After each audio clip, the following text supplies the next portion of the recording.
So much for coming out tonight. My name is Melissa Dorsey, and I have the great honor of being the principal of these amazing students.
much for coming out tonight. My name is Melissa Dorsey, and I have the great honor of being the principal of these amazing students.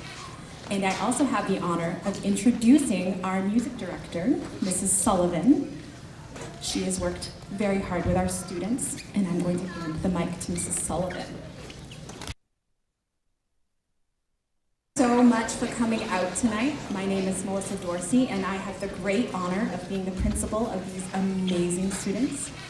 And I also have the honor of introducing our music director, Mrs. Sullivan. She has worked very hard with our students, and I'm going to hand the mic to Mrs. Sullivan. Thank you. So we will start our show this evening with the first graders singing a couple of songs, a traditional Silver Bells, and then a cute little song about peppermint candy cane. But before they sing, if you'd like to take a little picture, this would be a good time for parents before we start singing. If you want to take a picture.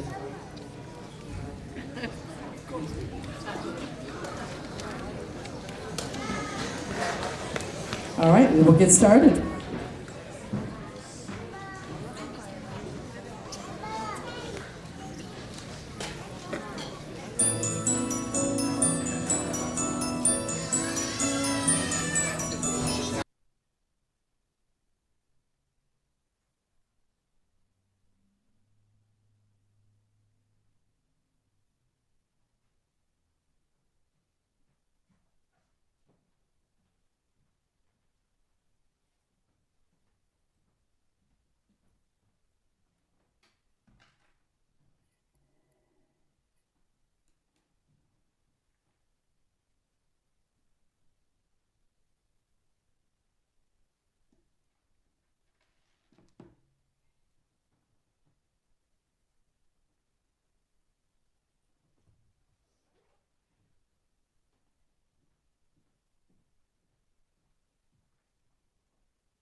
some information too for tonight. Yep. But this is good. Do you mind if I keep this? No, Do you want me to I'm make a giving that to copy? you. Okay, Yes. all right. Nope, I'll make giving sure that to Doug you. gets that. Are you Blair? Oh, I'm Amber. Nice to meet you.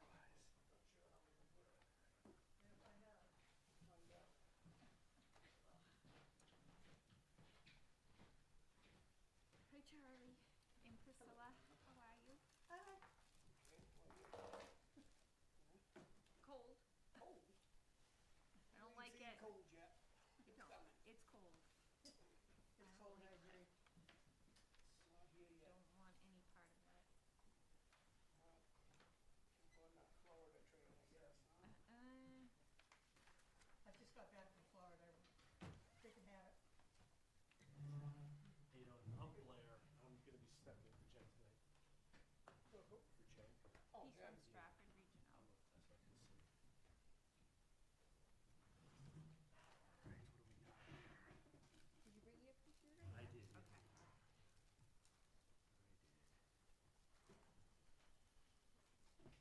Hi, everybody. Hi. How are you? Good. How about you? It's gonna be chilly tonight. And tomorrow. That's all right. We knew it was coming. Why we live in New England, right? That's the problem with us, though. We wait till the last minute to absorb it. I'm still trying to do things to get ready for it. That's a typical New England. Bob says he's actually ready this year for the first time. Just trying to get the plow ready yesterday and during the storm, and I don't know why it's just typical. You should have another Jen site walk.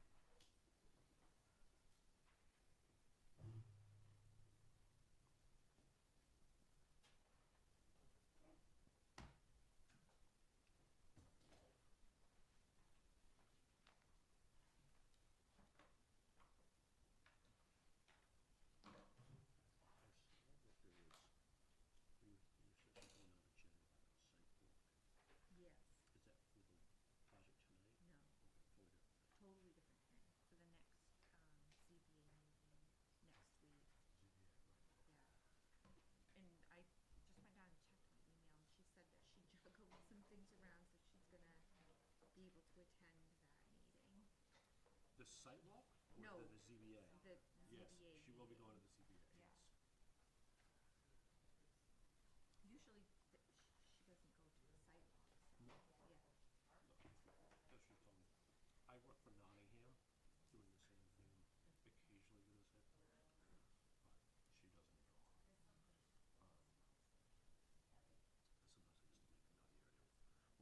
but she doesn't go. Sometimes I just make not the area well enough myself.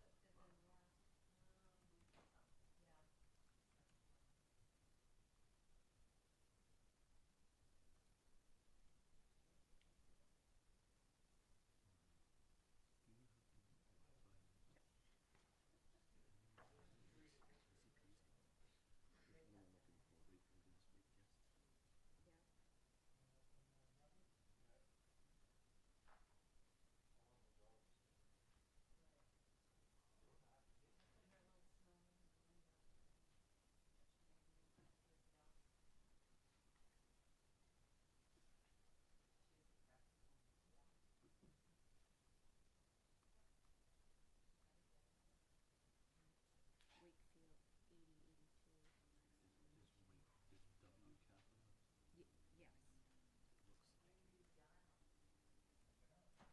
Wakefield, 8082.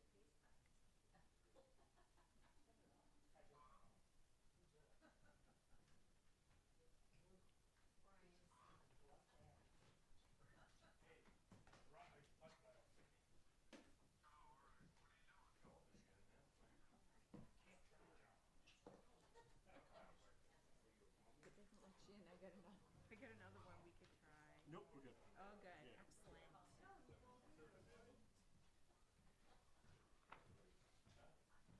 Hi, Dad. Hello, how are you? Good, how are you? Hi, Dad.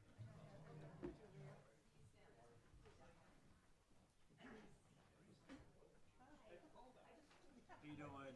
I'm Blair. I'm sitting in for Jen. Yeah, nice to meet you. Very good, thank you. Hey, Charlie. I'm up here. That's how I'm doing. Took me a little while to get here, but Cambridge. Left about 4:15.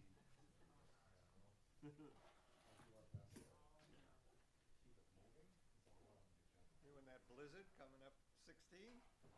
It was a ton of wind. It was a bit of a whiteout, but it went away pretty quickly. Yeah, it did. It went away. It was Yeah. like Rochester to Milton, and It was actually even further south than that. It was Really? almost like Salisbury, oh, I and then didn't just get on over that the early. line. I got on in Epping. I was doing like 35 miles an hour. I'm like, I may have to bag this and go on Zoom because I won't be there until Tuesday. Yeah. It was really coming down. I mean, it was hard to see. Whoop.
sheep. I bought one of his sheep. All right, it's 7 o'clock. Everyone please stand for the pledge. Pledge allegiance To the flag of the United States of America and to the republic for which it stands, one nation, under God, indivisible, with liberty and justice for all. All right, good evening, everyone. Welcome to the December 4th Wakefield, New Hampshire Planning Board meeting. Nice to see that folks are here, especially on a cold night, so appreciate folks coming out. To get started, we just seat a couple alternates. So, Steve, if you want to sit for Josh, and Priscilla, would you mind sitting for Dave? Great.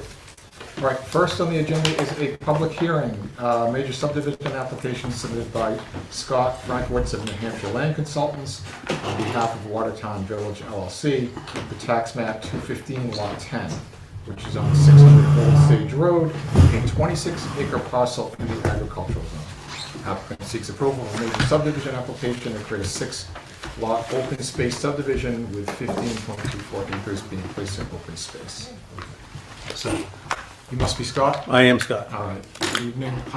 Before we do get started, all applications complete, notices been filed. Yes, all fees have been paid. Great. So before we get started, can we have a vote that the application is ready to hear? Make a motion that we accept the application as complete. I'll second that. Any further discussion? All those in favor? Aye. Okay. All right, I know you've come before us as a conceptual discussion. Yeah. I don't think there's anything like drastically changed from that, but if you could speak to if Sure. there are some changes and. No, I can just give a brief little explanation of what we're proposing, and I did just get the review from Stratford County Yes. Regional Planning, Yep. so I got some things to address on that. Again, Scott Frankus from New Hampshire Land Consultants, representing Watertown Village LLC, Susan Hayes. The address is 600 Old Stage Road. Like you said, we had a preliminary meeting in May. Took a little bit longer to get back than we hoped, but we're here now. And so the existing conditions is a house on the property with two barns, 26.43 acres of frontage on Old Stage and a lot of frontage on March Road. It's a mix of woods and fields and wetlands scattered throughout the property. What we're proposing, 6-lot open space subdivision. All the lots will front on Old Stage Road. There is some, one of the lots has some frontage on Marsh Road, but it'll be accessed by Old Stage Road. I could go through the lot acreage and stuff, but I don't think that's necessarily necessary. That's fine. But it's a 6-lot subdivision with an additional lot as open space, just over 15 acres, just over 57% of the lot. We did take out the wetlands and steep slopes, and about 70% of that open space is good land, non-wetland, non-steep slope. The calculations are on the plan. I believe I've done them correctly, and I did get the review. One of the bigger items that's outstanding would be the document for the open space and how that's going to be handled, which we'll have to address. Questions from anyone?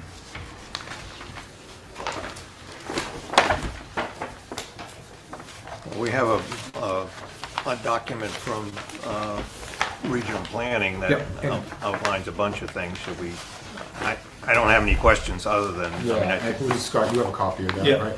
Yeah, I just quickly maybe read just through it. run through that. Okay. Anyone else have any comments before we run through that, just to make sure that everyone's on the same page?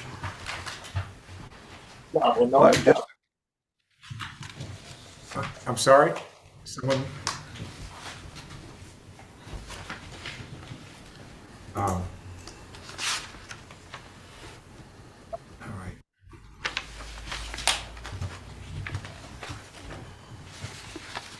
Was somebody out there trying to join in?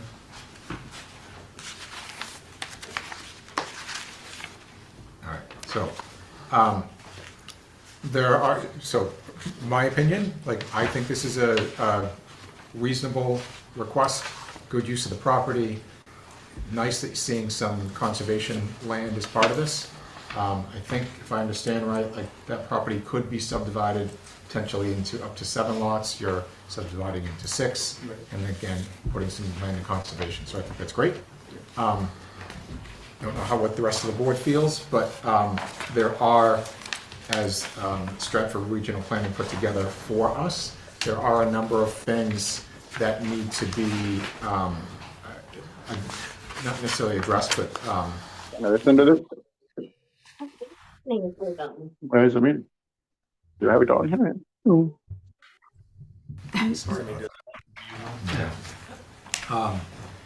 which I most likely will have to continue this just based upon what will be needed. For the public, if anyone is here for this particular application, we will open up public comment, and so give folks a chance to speak to this, ask questions if they want to. So that being said, I'm going to try to quickly go through this.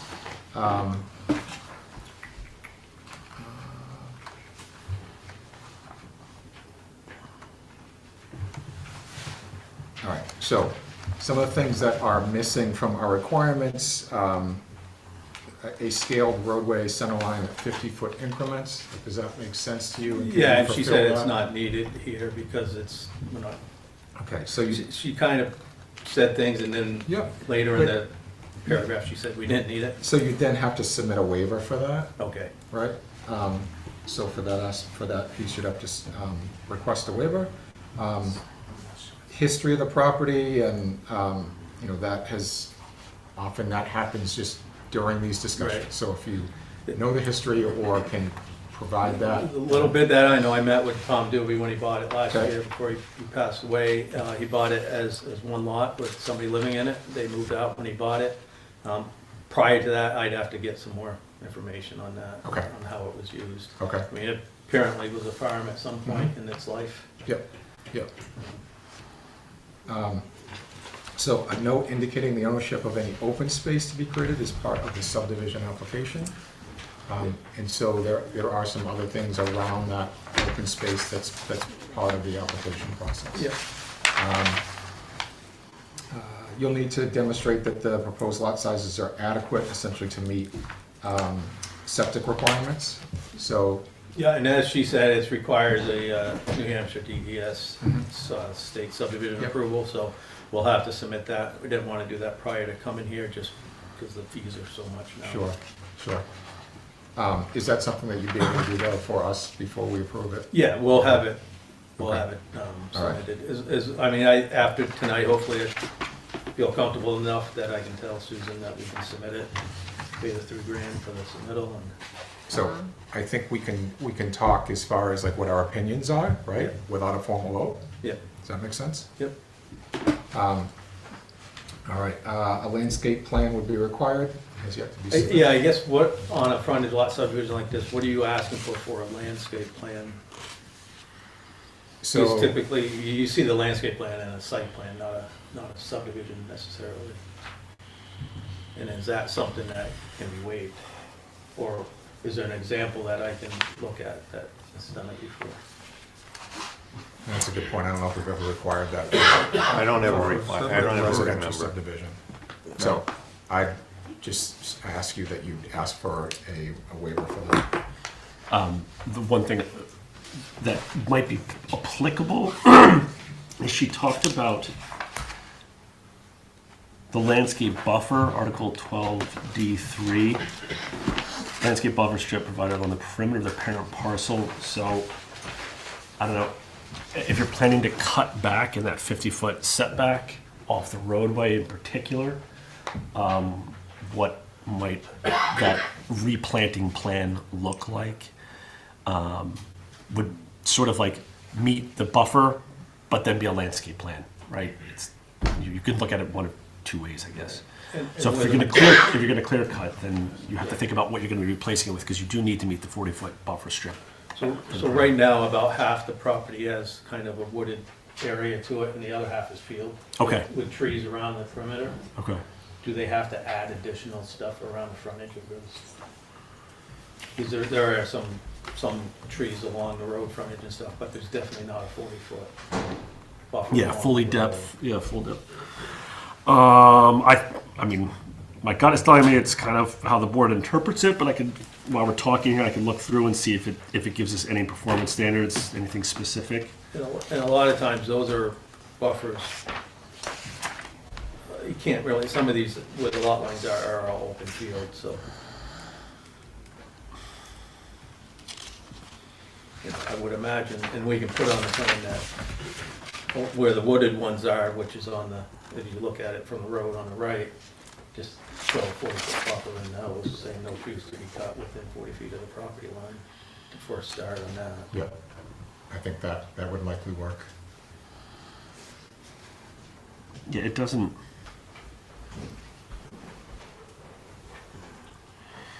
It doesn't. It's not specific to your scenario. It does give some examples of, you know, like if it's a cluster of residences or if it's a new road, which you're not proposing. Seeing as how it's existing conditions, I guess it would sort of be the interpretation of the board and like what their expectation would be.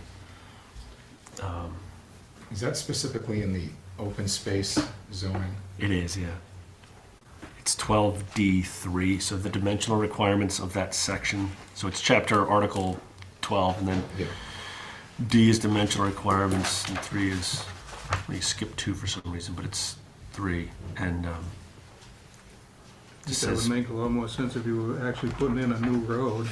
it An would, existing road here, I mean, you'd keep it as close to looking as, like it is now, I mean.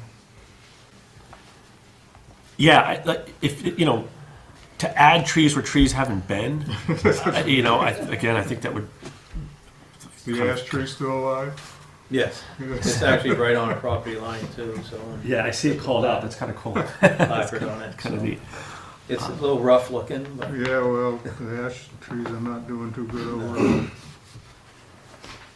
So I just point that out. That could be, you know, you could ask for a waiver, and then you guys can discuss it again after you've had a chance to look at your regulations. So maybe you could explain this to me, because one, we don't get a lot of subdivision plans. And two, this has not come up on any that I've sat in on. So it says it's D3, right? The landscape buffer strip shall be provided along the perimeter of the parcel lot. What's the parcel lot? It says, oh, it's supposed to say parent parcel, which is like the original lot, as opposed to each individual. Buffer strip to, along the road, along the back property line, where it meet around the entire site? That's what it's implying. Okay. It does say, except where access streets in the development are located, or where adjacent land. I've driven by there because I like to go up that Marsh Road when it's passable. It's kind of a nice little shortcut. The land you're talking about is pretty much all open, is it not? yeah, probably 2/3 to half is from the left of the farmhouse. Yeah, but there's nothing not much along the street, and I mean, you can There's a few see, bigger trees here but and you can there, see but- into yeah, the site. Definitely. Yeah. So, I don't know, I don't see why that would, It's not Makes sense. applicable to this subdivision.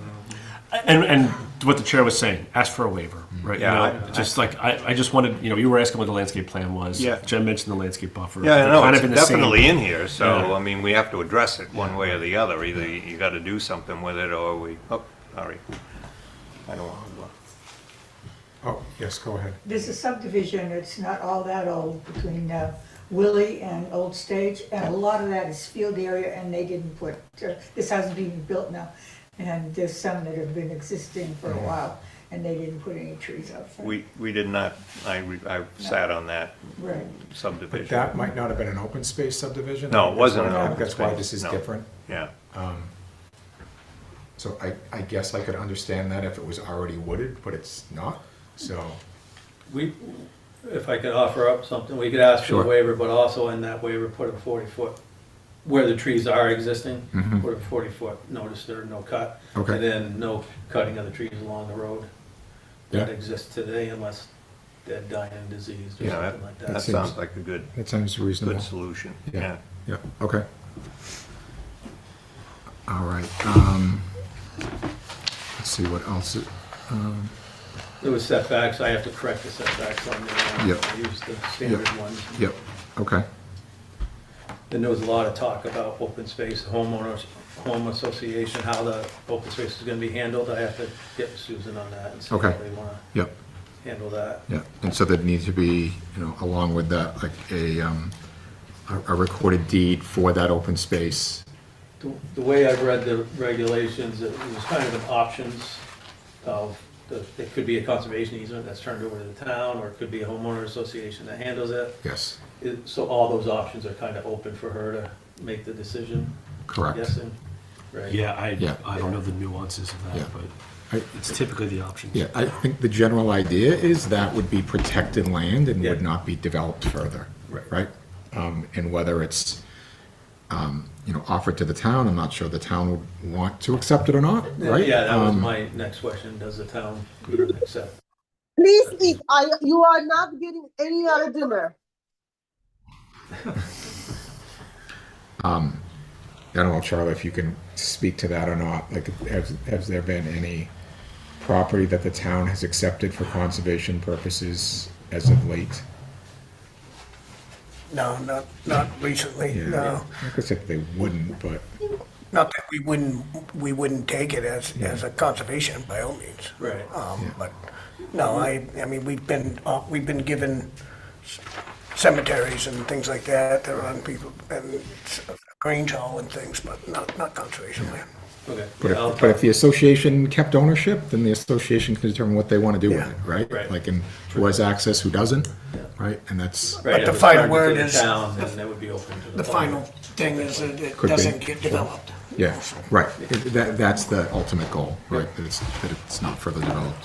One thing to consider is, of the passive uses, what are you allowing? Can they clear any of the trees, have an open field, right? Can they add to it, things like that? So just be mindful. Sort of long.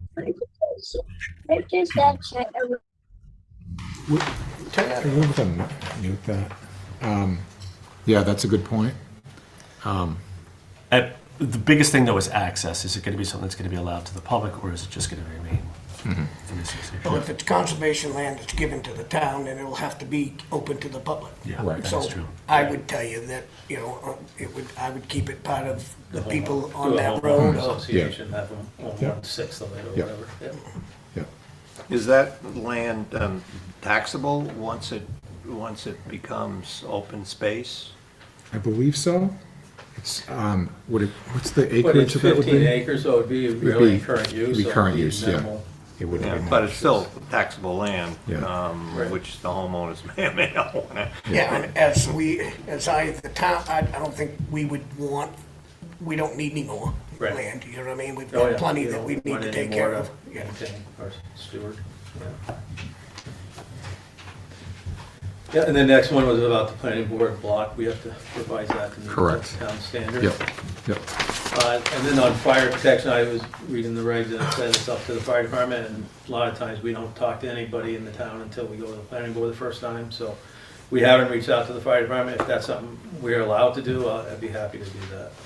Okay, yeah, Go and see what, yep. You'd want to talk to Brad. okay. And then the next one was the erosion sediment control plan. That's another one kind of similar to, typically that's a site plan or a subdivision with a road. We have put in some notes about there'll be drip edges on the houses and infiltrate water and stuff, Okay. but I'm not sure what else is necessarily. And we talked about silt fence being placed and this and that. Is there, Are there any, there's no Erosion steep slopes on plan that required. property, are there? It's all a steep fields. slope a little bit, and there's a lot of wetlands on the conservation piece. But this would be more around like the property that's being developed, right? There's quite a bit of wetland on each lot, isn't there? There's a few pockets here and there throughout. Well, each lot pretty much has something. So I think that what I'm guessing a little bit, the comment about erosion and sediment control would be, you put it in the narrative, but there's nothing on the plan to indicate, or is there? Silt fences during construction, something that, because the plan becomes a permanent. Yeah, note 17 on the plans, we speak to erosion and sediment control, but we can beef that note up too to meet the narrative. Is there enough wetlands on there that you're gonna have to submit to the state? No. All right, then I wouldn't think that you would need any of that. Unless the state would be, unless this, be a state permit, you would Yeah. have to have that. Yeah, we're not impacting any wetlands. Just at all. normal erosion control, not. Yeah, as in construction. Yeah. Yeah. I think that's what this is referring to, is Yeah. just so it's recorded in there on the plan, not in the narrative, just in the narrative. All right, next one, utility plan has not been provided, so we need to understand like how, electricity is being fed into that development. Yeah, I mean, that's typical. With the houses being close to the road, does the town require underground from the existing to the, No. or can they be overhead to the Yeah, houses? no, you've got, all your telephone poles are right on the road, and unless they went all the way to the back of the lot, which would not make too much sense. Looks like most of them are gonna be up near the road. Eversource would indicate to you what you had to do with that anyway. Right. A note maybe on the plan saying that appropriate utilities would be coordinated with the Yeah. Yeah. appropriate utility company. That would work.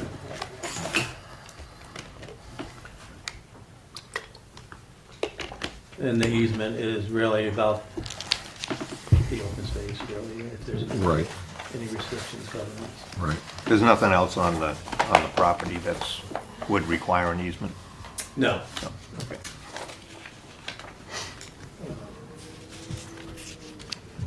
And then the driveways, I don't know if some towns do, some don't require profiles for every single driveway, but again, the driveways aren't, and I don't know how Wakefield deals with it, but what, the driveways we show would be only kind of speculative. Well, you're gonna Till need, approved by the you're gonna board. need you're gonna need a driveway permit and have the DPW come down and just make sure you don't need a culvert going across. Right, and that That's depends on typical. when it is, it typically comes when somebody pulls a building permit. Correct, but I would think, yeah, because you're gonna do a plot plan for the building on that land. When you go to get a permit, you're gonna, Right. then that'll show the driveway, and where it's a town road, Yeah. you'll have to have Yeah, whatever the. the Department of DPW Public to Works come out, wants. and he'll just tell you if it needs which I don't know if that water runs down the side of that street or not. It's pretty flat out there. Yeah, I think it kind of just runs down into the property. Yeah. But that would not come at this stage, but at the building permit stage. Correct. When you go to get a building permit, you'll have to provide some driveway access to it. So part of this is that she's asking for, the regulations are asking for a profile of the driveway now. That I I don't, would think an estimate would be fine. It's not like it's all straight and good visibility. Yeah, so if we have it, we can show approximate locations of driveways. Yeah. yeah. I'd be more concerned about as I recall, that's pretty flat, that whole The frontage, road, right? yeah. So, the sight line for driveways Oh, yeah, shouldn't be an yeah. issue, You got plenty of sightline there. right? So, that would be the thing you'd want to deal with the police department maybe in advance if there were going to be problems, but it wouldn't seem as though there'd be any, or DPW, Yeah. but And I can reach out to them too and just ask them if they want to see it. It wouldn't hurt. See the plan. Yeah, like I said, the DPW, we have a permit downstairs that does the driveways. they'll get that when you go into a file for, you'll get that part of your package when you go and get your building permit. Yeah. And there's a question about whether you've submitted an NHDES subdivision application. And we haven't yet, we will after tonight. Okay, That typically takes about 30 days in the state for Okay. subdivision. okay. And then there's a number of just corrections Yep. that you can look through. I don't know if we necessarily need to go through those, but do you have any questions on those? Nope, there are just really no corrections that, Okay. Before I open it up to the public, does the board have anything else? I know we've looked at this before, we've talked to I want to make sure the public's aware, like, we've talked to the applicant about this. I personally don't see any issues with this other than, making sure that we're meeting the requirements in our zoning. And I think Scott was kind of looking for maybe folks' opinion on whether or not people would be in favor of this or not, right? So before he goes out and spends some additional funds. Yeah, it looks like it's a good project. And we haven't discussed anything that's a game changer or Right. No, I agree. Anyone else have any thoughts on this? I just one. Yeah, no, go ahead, please. So I was just quickly scrolling through the regulation.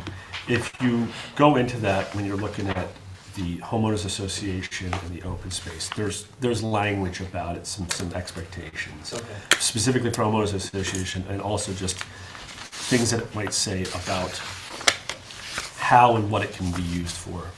It's vague, but it just is telling you, it's giving you some general direction. Yeah. So you should be able to find what you need there.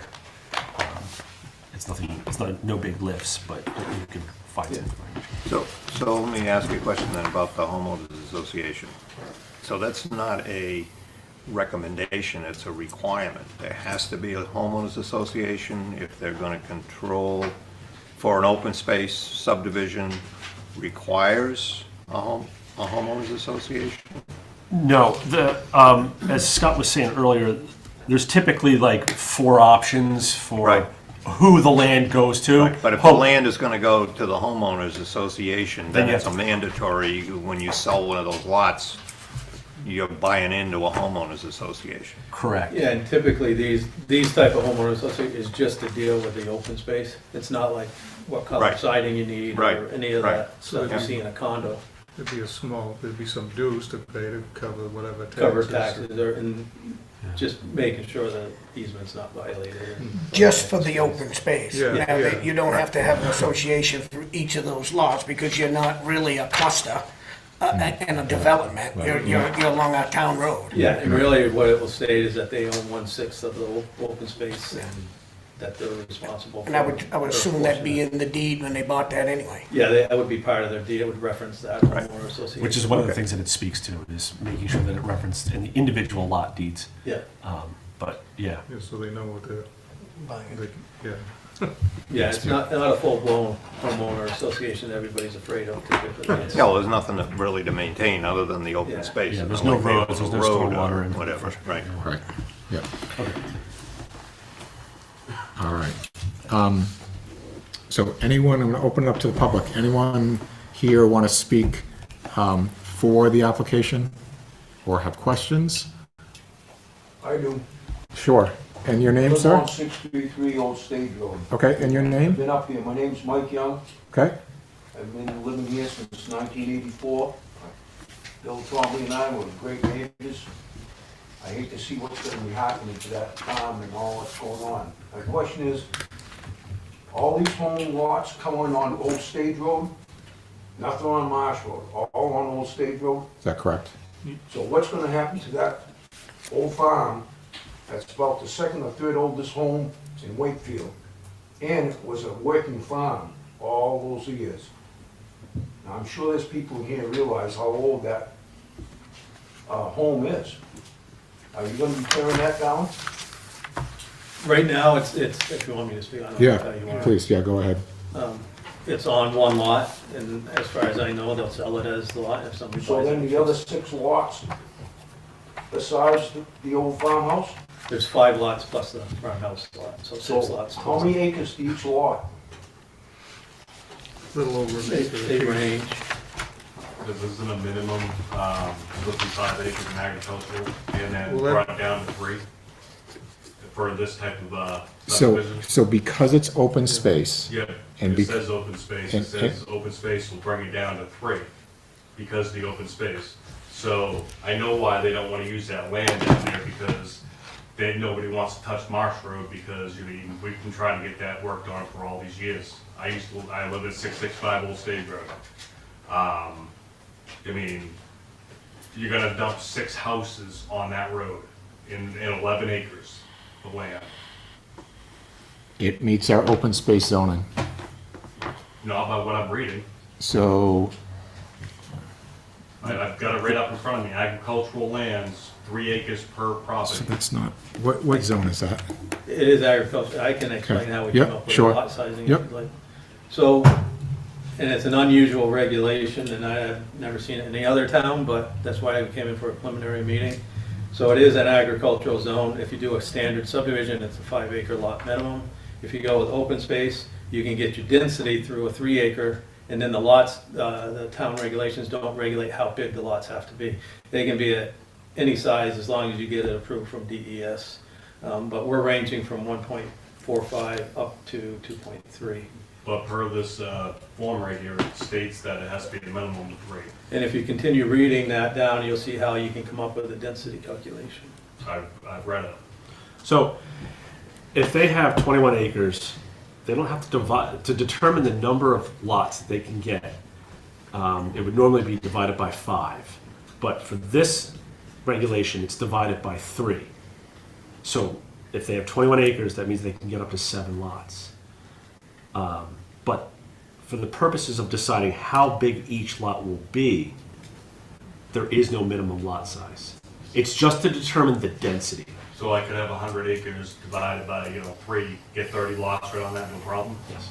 If it's, That doesn't make a bit of sense. if it goes through this program, the open Well, space. why would we have, agricultural land and everything zoned differently? I mean, for somebody to, just come in and be less than 5 acres like anybody else. So if I were to go buy a piece of property down the road, it has to be 5 acres, right, to build a house? But yet, this one can be built for 1 acre? So what It he's, doesn't- what the exchange, the public benefit, is that they're putting more than 50% of the parent lot into open space protection. I'd rather see them develop the whole thing, because then they'd have to do something with that road. Because, that's the only reason they're cheaping out of it, is because they're putting them all on the main road, versus going down Marsh Road and actually using the property. Then your houses are spread out, you don't have houses right on each other. The field, 28 acres or 29 acres across the street, they've already done that out there, it looks terrible. Bill Twalby would probably roll in his grave if he saw all this stuff happen to his property. I wish I would've known this was for sale, I would've tried to buy it. Could you tell me your name? David Kimball? Thank you. So I understand your position, I do. Based upon what we have in zoning, that's been in place for quite a while, there is the idea behind it is that a landowner would be giving up some of their rights to put at least 50% into conservation.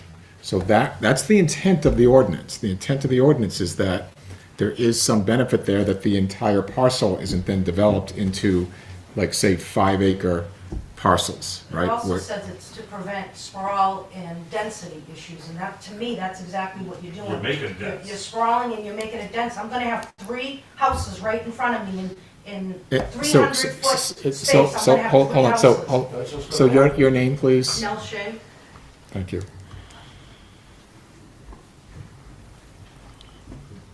So, I mean, they're gonna be 60 feet apart from each other. I'm gonna have like 3 houses directly in front of me like And this. then there's also, the pond right back there and that That's what, second or third one over. that culvert goes right into that field, buddy. Not to mention the water that runs down that, I can't even begin to tell you, those culverts going across my Old Stage Road and so many feet across, that water pouring into that, Pours right in the field, that's right. those poor basements are gonna be completely flooded, I'll tell you right now, with Right, water right going in there, there. goes right into that field. I mean, Who wasn't that here?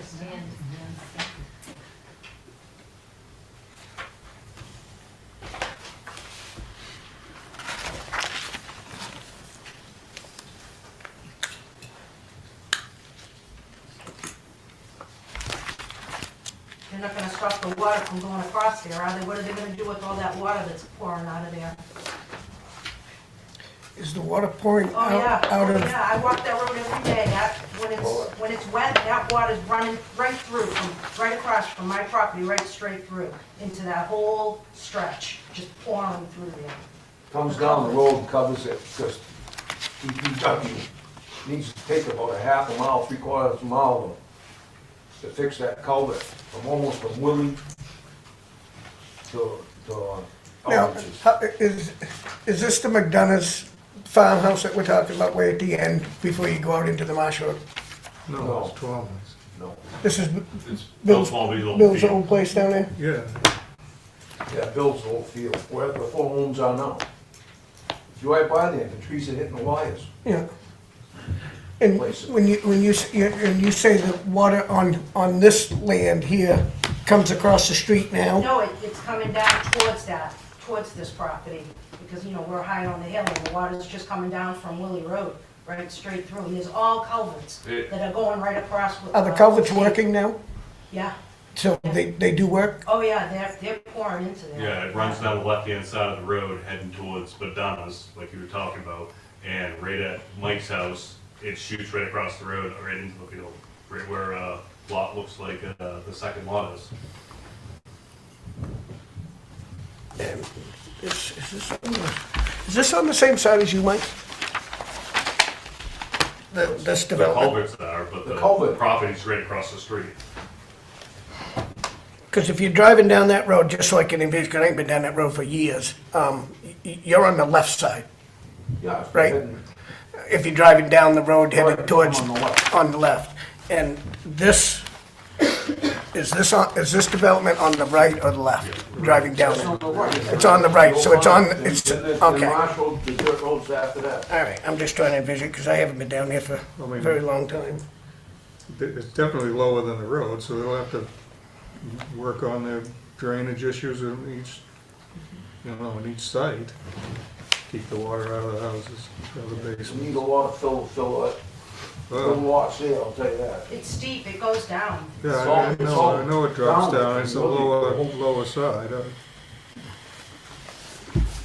So where is the cross culvert that you're talking about? There's a bunch of them along the way. So those aren't shown on the plan, as far as I can see. There's one on the corner of Willie Road going across there, there's one across from the old house. There's a few of them that just go straight across into the woods. So, and they go on to the property from your side of the road? Yes. Okay, so the drainage right now is picked up on the left-hand side of the road, and then it's discharged On that side. onto the other side because that's lower than the other side? Okay, all right. All right, well, that's, One So- of the, thought there was a pond there somewhere too, but. He was There- just, there's a pond. he was just saying there's a pond up There's there. a- Yeah. That was a fire pond. There's a pond right about It's an excavator. there. it's on that Actually, it's line, right on the map. right here. Okay, I'm on the wrong page. Yeah. Yeah, you want to be on I remember the pond. sheet 7. So I think that would be something you'd want to add. We want to see where those culverts are. Yeah. I'll add those. And given that we've already got a comment on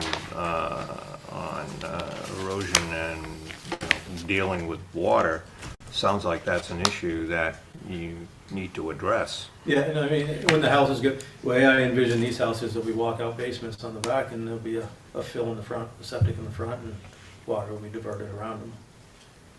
But I'll add those culverts to the plan.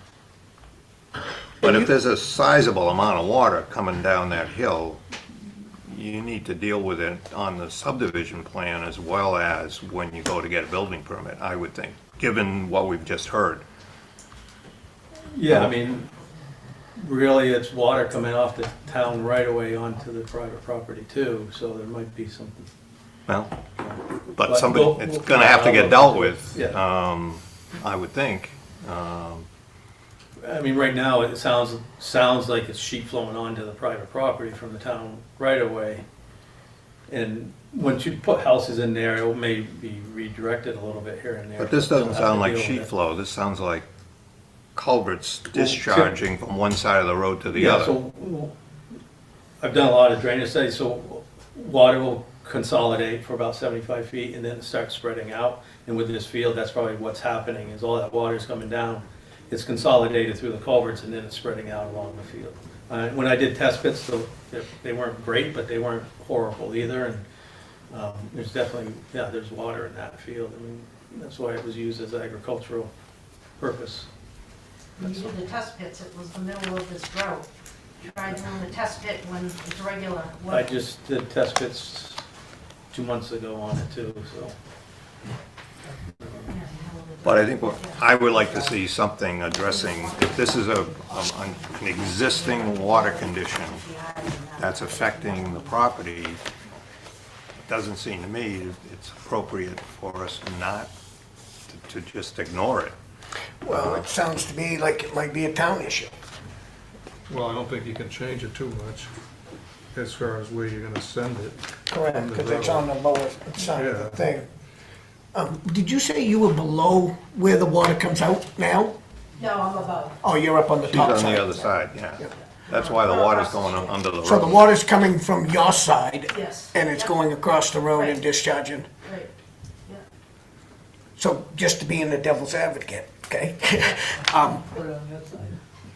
What does it affect, as in the water, Mike? What is it affecting if it's going across the street into those fields? And it's coming from your side of the road? I don't want them to plug it and stop it. and, Oh, you know, absolutely not. No, absolutely not. That's why I'm trying to wonder, what is it, if it's affecting something, then I think we would address it. But you're just saying, I mean, honestly, I'm worried about the houses. I mean, I can't even begin to tell you. I mean, all spring long, we can't even walk in our grass until July. I mean, that's how wet the water just comes. It's all coming down from the top of Willie Road, Yeah. right from the very top, just running straight down.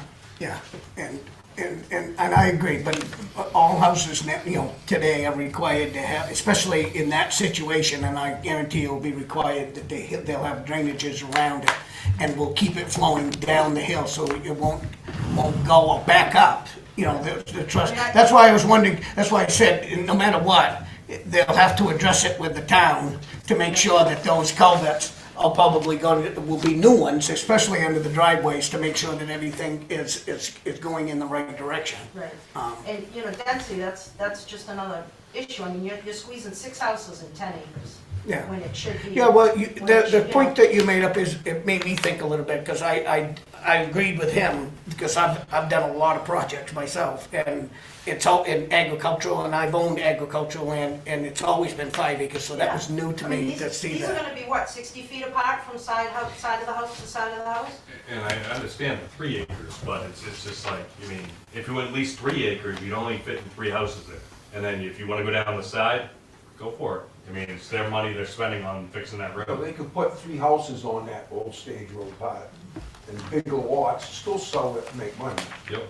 And go down Marsh Road, because that's a Marsh Road that comes up next to, what's the face that's there, with the dad had. Gracie's little place. That's field right there, they could put a house right there too. At At that end. So, like on the, like we're talking about water shedding off like in front of his house, that's going into that field now. So who accrues the cost for fixing that? So, are they gonna take and just dump that down Marsh Road? Because there's no culverts or ditches down that. The plan should just, the plan is to keep the water going where it's going now, it'll just be going around the houses. Yeah, I don't think the water's going to change. Okay. But I didn't know I if understand they're what gonna she's saying. She's saying that the amount of water, she's worried about the people that are building the Oh, yeah. house. and they're going to have to address that, because when they're digging that, they're gonna find that if it's wet, that wet, they're gonna have water. And there's nothing that says you can't build and put a foundation where there's water, you just gotta have proper drainage. And that will deter that, and you may find that that'll dry that field out even a little more, and then you'd be, you know, not that you'd be able to use it, because it won't be yours anymore, kinda like, I guess, but, it's, I don't think it's gonna, I'd be more concerned about it backing up and staying on your side, because it's actually working now, correct? Right, so, I wouldn't think that, you know, the intentions are not to keep that water going there, but I understand what you're saying. I'm a little stage shocked though, down to the, I didn't even realize, I'm sitting here thinking that they were all 5-acre lots too, but. At the October meeting I watched, you guys discussed this exact scenario with Yeah, another I wasn't applicant. here for that, and I agree with the agricultural has always been 5-acre, but this density thing, and, I'm We'd have to not, I'm do a not whole quite sure. zoning I change understand at that. this point to, get rid of. But I see the logic behind giving the 15 acres, and how many acres is the whole parcel? 20 Yeah, so you're giving 50% of it to keep it in Yeah, but conservation. 26 acres. In some They're cases, doing I that think just it, to get away with what they're not having to pay out. I And understand. that's what, I mean, because if they had to go that way right there down that road, then they have to accrue the cost of maintaining that road, everything else to go with that. I mean, instead, they're getting away with, 1-acre lots, 1.5 lots, or whatever it is. I mean, throwing 6 of them right there in that same But- spot. But I'll agree with you there, but getting away with it means that the system is allowing them Yeah, to do you that. know, and that's why I would have this That's all. conversation. It's not that we want them to Yep. do it, it's the system, it's like tax, your taxes, there's a system that you don't have to, you can find Well, I write-offs. 100% agree, and You know? that's why, I like the idea of the open land thing, but it's just kind of like a way to, I'm gonna give you this, look away from what I'm gonna do over here. Yeah, So I think part of what you're saying is correct, but another way to look at it is the landowner is giving up 50% of their land, and to do that, they're getting they're getting some benefit. They're getting a They benefit wouldn't have of. to give up 50% of the So- land if they would actually, develop the whole land. And So- by doing that, houses would be spread out more. The neighbors, between them, they wouldn't see as many houses. We wouldn't see as many houses. For this particular, the way this lot is configured, like, I don't disagree with you on that, right? But they are meeting the zoning. There is an advantage to a developer for using the open space subdivision plan, right? There are, like you said, this could be a more efficient and financially advantageous way to develop the land. I mean, that's just the way that the zoning has been created. But in order to do that, again, I'm going to repeat myself here, but they're giving up half of the property. So, listen, I understand the What's the concerns. sense of having 5-acre zoning if you're not gonna abide by that? Like, why even bother? Just don't have any zoning at all. So- Just, there's gonna be, what's the trade-off? It's the trade-off to Right. get the little. Right. To maintain some of the. Everything can be open land. changed. You can make things, however you want in like a town or whatever, but, that's the way the zoning's been. Why are we not adhering to what it is? So we are adhering to what it is. We are adhering to the zoning that's there. There is an option to use the open space zoning, and that's what this applicant is looking to do. So I don't disagree with some of the comments here. I guess all I can say is, as a board, our responsibility is to make sure that applications and applicants meet the current zoning that has been voted in by the town. I honestly don't remember when open space was put in, but it's probably been in there for Been there decades. from the beginning. 30 years or more. So, I guess if you gotta look at it in our eyes, I guess, as in, if you came in and you met a zoning, we can't just change the zoning today, okay? That's something that you have to do in town vote, but if he meets that, I don't think that we can deny him. We can make all these suggestions and hope that he will be responsible enough to accommodate his neighbors 100%. I believe in respect for my neighbor. but I don't think that we can stop that as long as he meets those requirements. Yep. And I'm with you there, I'm a little stage shock on the 2 acre. But I understand the density thing that they're talking about here, but on this little thing graph I'm looking at right here, it says 5 acres, then you have a little 1 next to it. It doesn't have a 2. You go down to the bottom here, it says reduce to 3 acres if property development is used in open spaces. There's no 2. 2 can be reduced, not less than 50 feet by the planning board. There's not a 2 on that spot on agricultural. So I understand the density portion, what you guys are saying, and I read into it a little while ago, but, I mean, it's not in there.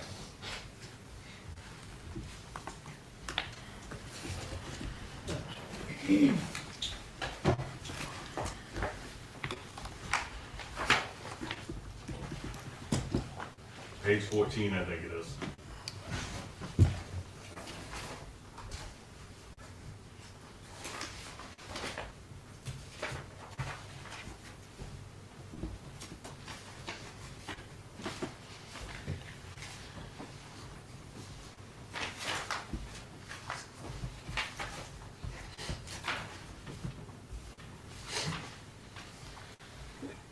On one thing on the open space too, it's the definition of sprawl is the 5 acre lots too. This is preventing sprawling development by making it a more clustered development too. That's another aspect of the open What do you space. mean sprawling? You're putting a house here, here, here, here. Instead, you put them all in more condensed area. It's not sprawling, and that's part of what open space is preventing as well.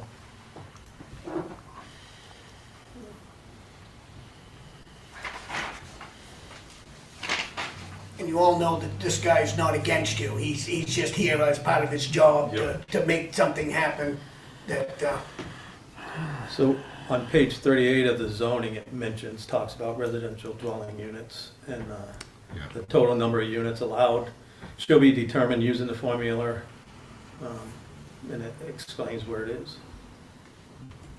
And that's under the open space, Article 12.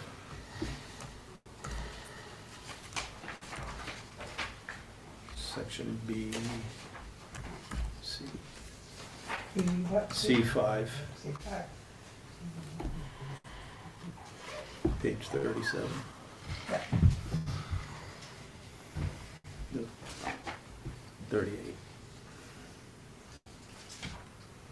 So if you go to Article 18, this is how you calculate the density. There's a table there, and the base density, dwelling units per minimum lot size acres, 1 dwelling unit per 3 acres. That's how it's calculated. That tells you what they can get on that main parcel. In this case, it's 7. They're proposing 6. The actual lot sizes, there is no minimum. It can be whatever they propose, as long as they can meet septic, the septic needs.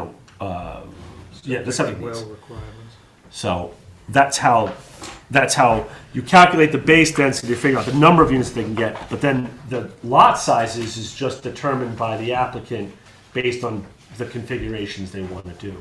So there is no minimum lot size. It's just determining how many can they get, because this is a cluster open space subdivision as opposed to a conventional one where it's 5 acres. So essentially, as long as they can meet septic requirements, that's what they would need for lot size. For lot size, yeah. Right. This is unique in that you have to figure out what that base density is, that the number of lots they can get. Right. And So just a little bit on how we configured these is we made them no less than 150 feet wide to fit the well radius on each lot. So there's no overlapping radii or anything like that, which you can do with easements. And that's why we didn't do 7, because we wanted to keep each well on each lot and everything independent. So the lots are a minimum of 150 where the well is. So between houses, you're gonna have, it's not the 30-foot setback. Yeah, they could build right up to the setback on either side, but most people are gonna probably center their house on the lot. Is there a reason that you decided to do the trade-off? I mean, as for going for the 11 houses and spread them out, or however many you could have gotten? We were directed to go for the open space, and that was what our job was. There is an open field down on bottom, which somebody spoke of, which would be a beautiful house lot. When Tom was involved with it, he didn't want to put a house down there because there was a neighbor there, and he wanted to give that privacy to that neighbor. But that would be a beautiful couple lots down there. I agree, but that isn't what they wanted to do. They wanted to consolidate it up on the paved road. Sure. Oh, and you would only get 5 lots then, because it's 26. Because it would stay 5 acres, and it was only 23 acres, you said, or something like that? 26, so you 26, could so you'd get 5.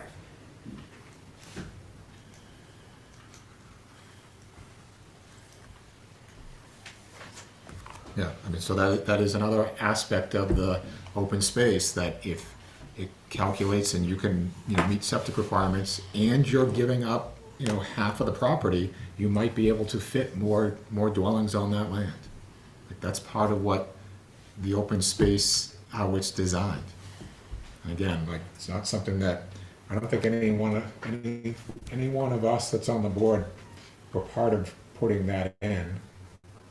It's always been there. But it's been there. Most towns have something Yeah. similar to that. Right. As far as I know. So, is there anyone else that has questions, wants to speak, either for or against this application? All right, I'm gonna close the public hearing. We're gonna need to continue this to a date in the future. Sounds like you need some time to get some of the state. Yeah, if we permitting. want to continue it for a month, and then if we don't have it back, then we can ask for a continuance well and ahead of time to the next meeting, if that becomes the case. If they, So, what's the, Well, I urge you, as you see as many people here, to respect that. Yeah. And give them Oh, yeah. the utmost respect for that, to Absolutely. accommodate some of their issues. I don't like going to meetings either, within I understand, and I'm one that's for people that own your own land, I get that. Yeah. But I wouldn't want to look at a cluster of houses either. But I know that there's nothing that we can do to stop January that. 8th. so either January 8th or what's the second one? Oh, no, yeah, no. It would be January 15th or the 29th. Because the first Thursday is New Year's Day. Yeah, So then the next meeting would be the 15th. if we could do is that right?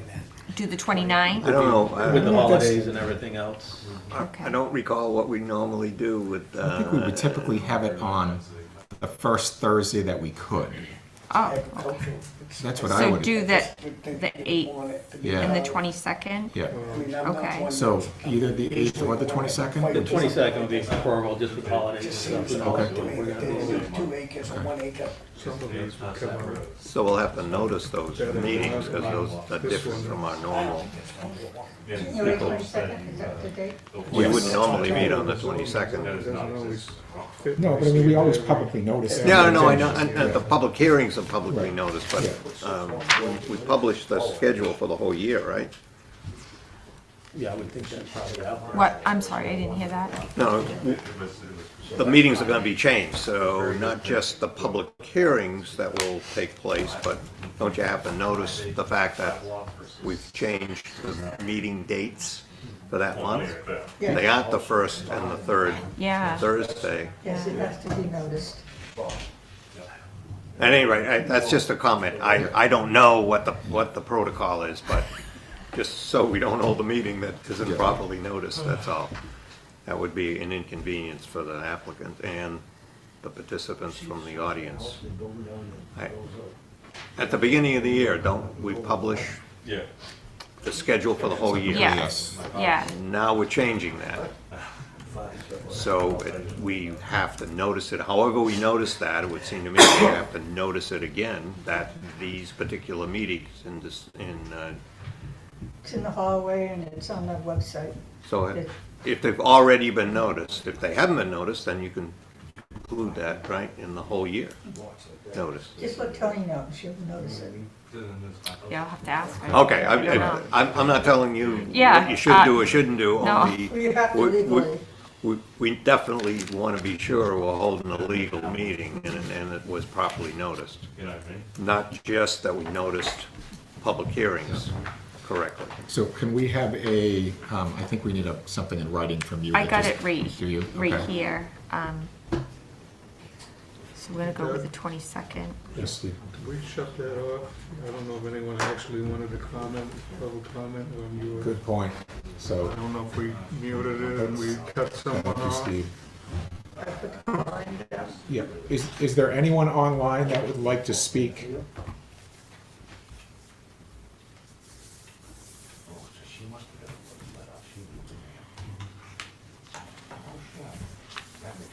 You see anyone? I don't see anyone online. Okay. I just want to check. All right, Is there thank you, somebody Steve. looking There up? is, two people online here, but they're muted. Okay.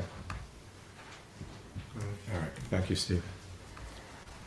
All right, so you will just need to sign that so that we know that you have asked for a continuance. And again, the next time we'll talk about this would be on January 22nd. And you will be addressing those cross culverts? Yeah. Yeah. Yeah, Okay. that's on my list. Thank you. All right, thank you very much. Thank you.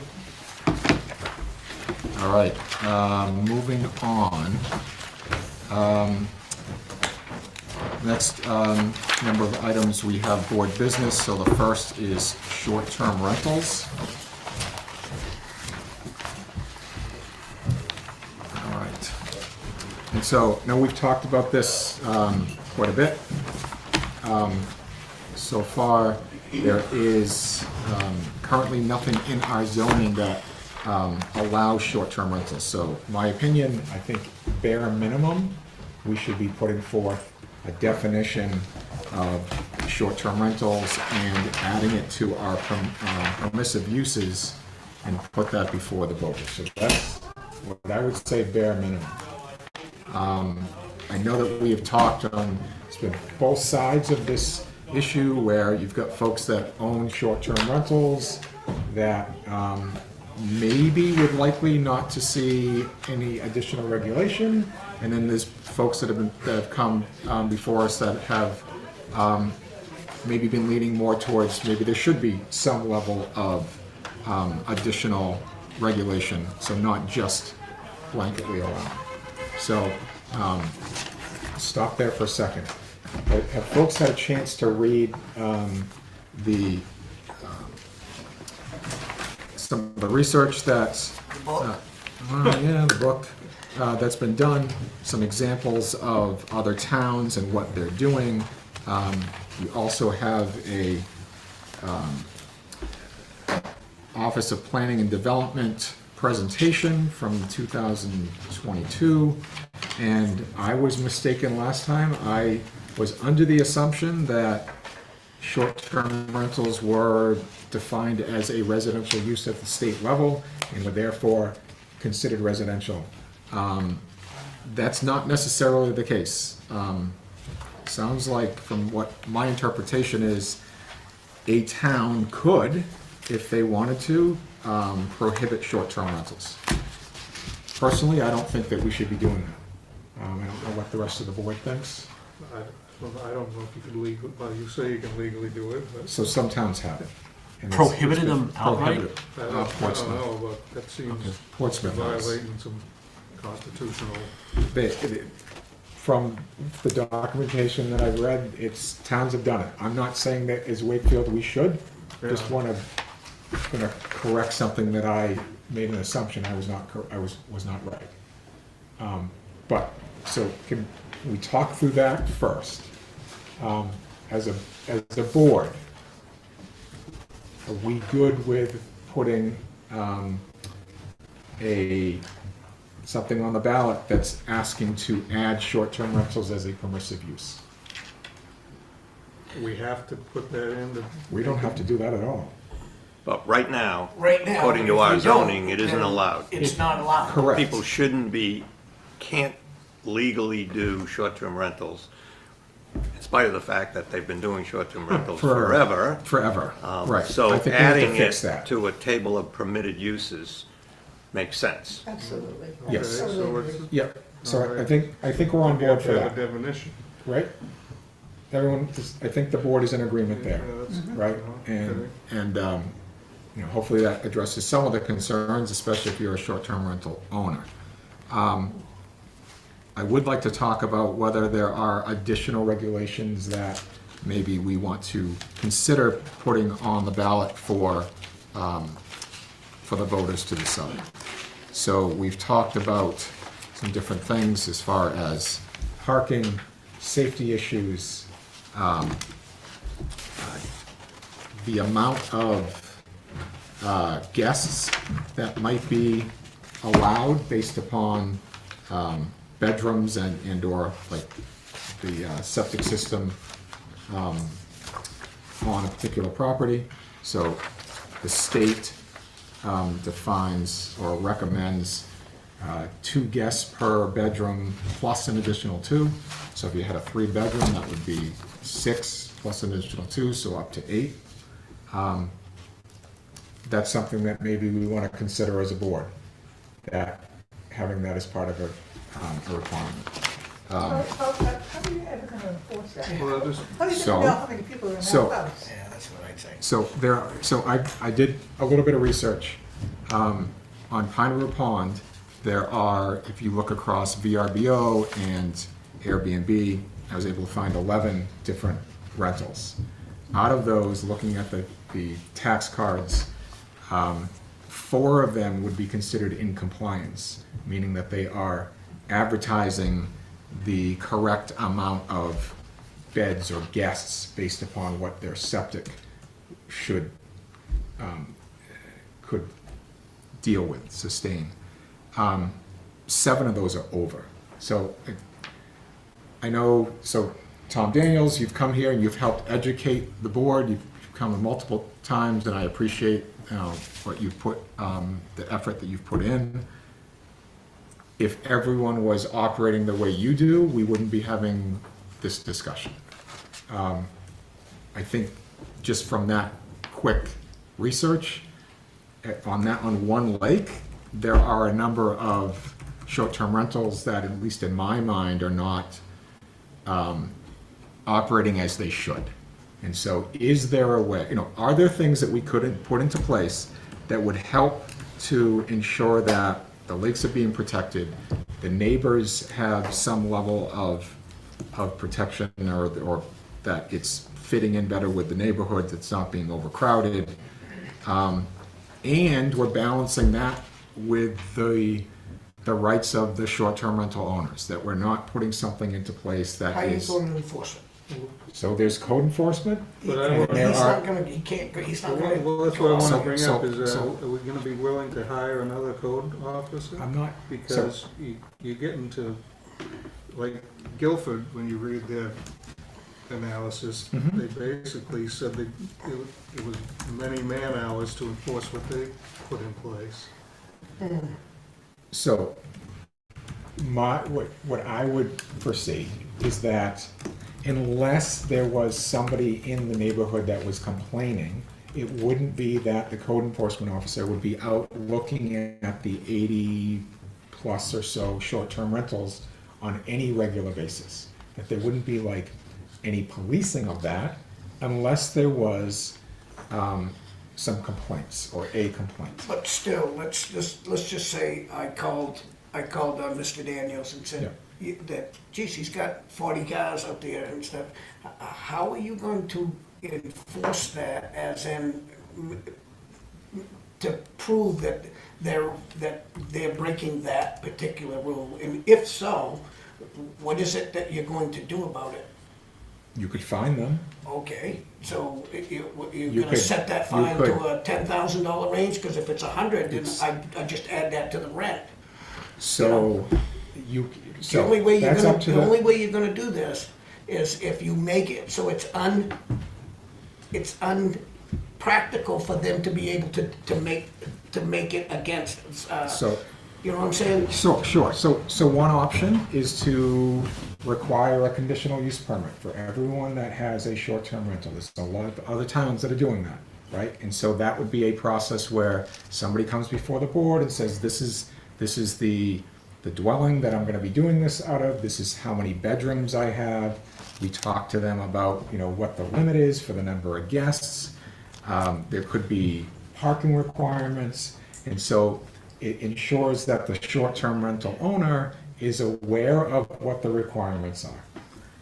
If they don't meet those requirements, if they have spots for 3 cars and there's 10 cars and they're all out on the side of the road, the code enforcement can say, I'm pulling your permit. You can no longer rent that. That's a deterrent. If there's 10 cars and they're not renting, then it's a family. Yeah. So they're not, Differentiate the weekend warriors to the rentals. How are you gonna differentiate? You're gonna hold them to a different standard than? you could, sure, yes. That's what I'm saying, Yes, so- you absolutely could. So, but it's targeting a very small amount of the population with a So, huge administrative so cost. we're here, we're talking about this because there have been some concerned folks that have come before the board over the past months. And we're looking into what other towns are doing, and there are ways to, I guess, what I hope is to help, right? To help allow for short-term rentals, but also have them operating cohesively with the neighborhood that they exist in, right? And so, my opinion, what I'm maybe potentially proposing are things that would not be detrimental to a short-term rental owner that is running a good business, right? But also being respectful and being, trying to help out the concerned neighbors that might be dealing with issues that are currently going on that today they have no recourse. They can't go to the code enforcement and say, hey, there's making this up, but there are 10 cars parked all over the road, right? There are 20 people that are staying in a house that has a 3-bedroom septic. That doesn't, to me, make sense, right? And so it's a balance. I just can't see making the code enforcement be a police officer. So Telling that's what the people- code enforcement's job No, it is. isn't. The It code is. enforcement officer is to apply the code and follow the code. He's not a police officer that can go to these people's house without being invited Oh, and start determining his thoughts. So Right. I think you and I are going to disagree, I know. and we do sometimes. I think we I have a would say- catch-22. Yeah, but Correct. Right now, if you've got, and if you're doing short-term rental, under the town's ordinances, you're operating illegally. So we need to put it in the right, it needs to be listed as a permitted use, essentially in all the residential zones. If we do that, without defining anything about what that is, we're gonna make the problem worse, because now we're gonna say, hey, free-for-all, do whatever you want, because now it's permitted without any definition of what that permitted means. And I think that's a problem for the town that we, as the board, have to deal with, because it's been brought to our attention. And when you go and look in the zoning, it isn't there. yeah, go ahead. So how would that be different than a camp owner who has a wedding or something? He's got 40 people there and half of them staying for the week. Are you going to say you can't have those 10 cars in your driveway? If the wedding owner is using it as a wedding venue and charging for it, then I'd say, yeah. No, I'm talking about just. So a one-time- They're gonna So- get married at the Yeah, camp. so one is the private use of your property. The other is a commercial use of your property that you're renting. But it's okay? not commercial. It is. It is. It is commercial? It is. Oh, you kept saying it wasn't It commercial. is. So, right, and I said, I'm gonna jump in, because you guys use that term like crazy. It is not commercial. RSA chapter 48A defines what a short-term rental is. It is not commercial. It clearly states what it is. Short-term rentals are its own definition, and commercial is not what it is. If I could just throw out a thought. I think that it should be added to the permitted use. I think that the definition of short-term rental under RSA subcolon A, or that we talked about at the last meeting, should be accepted as the definition that goes in it. Yep. Not the DRA version, because the DRA only cares about meals and rooms tax, but the housing stuff. I would suggest that a safety contact information sheet be required of short-term rental owners. And then secondarily to that, rather than jam something through between now and when you have to get things ready for the ballot, form a group of parties from both sides of this to get together and sit down and come up with something that is reasonable to consider being added for the following 2027 ballot, instead of trying to concoct something now that doesn't work for either side. So start with a baby step, make them, if you will, legal, with a requirement that they get that safety information sheet completed. Very similar, a lot of towns do that as well. Sort of like the business contact info sheet, a few more boxes checked off, so that you're starting the process of identifying what it is, how many people are involved in this, how many do we really have, and then also try to get our arms around what makes sense for our community versus copying Portsmouth or Conway or all these other towns, because they're all over the place. I mean, I probably have 15 town regulations in this folder, and they're all over the place. There are a lot of lake communities that have these that are probably similar challenges that Wakefield has, but I understand what you mean. I think your idea is a good one. I'm not necessarily against that. I don't know what others think. Raise a hand, is the rest of you here for this particular budget? We are, And are you for it or not against it?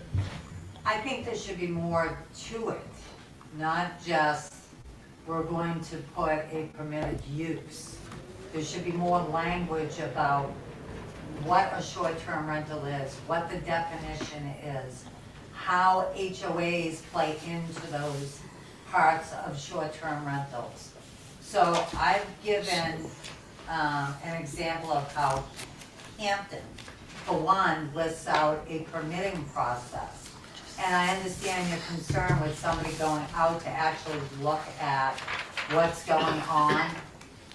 They actually have a permitting process whereby they come before the board approves it, they charge a $250 fee for the short-term rentals, and then that helps with the administration of going out to actually look and check on the short-term rentals if there's a problem.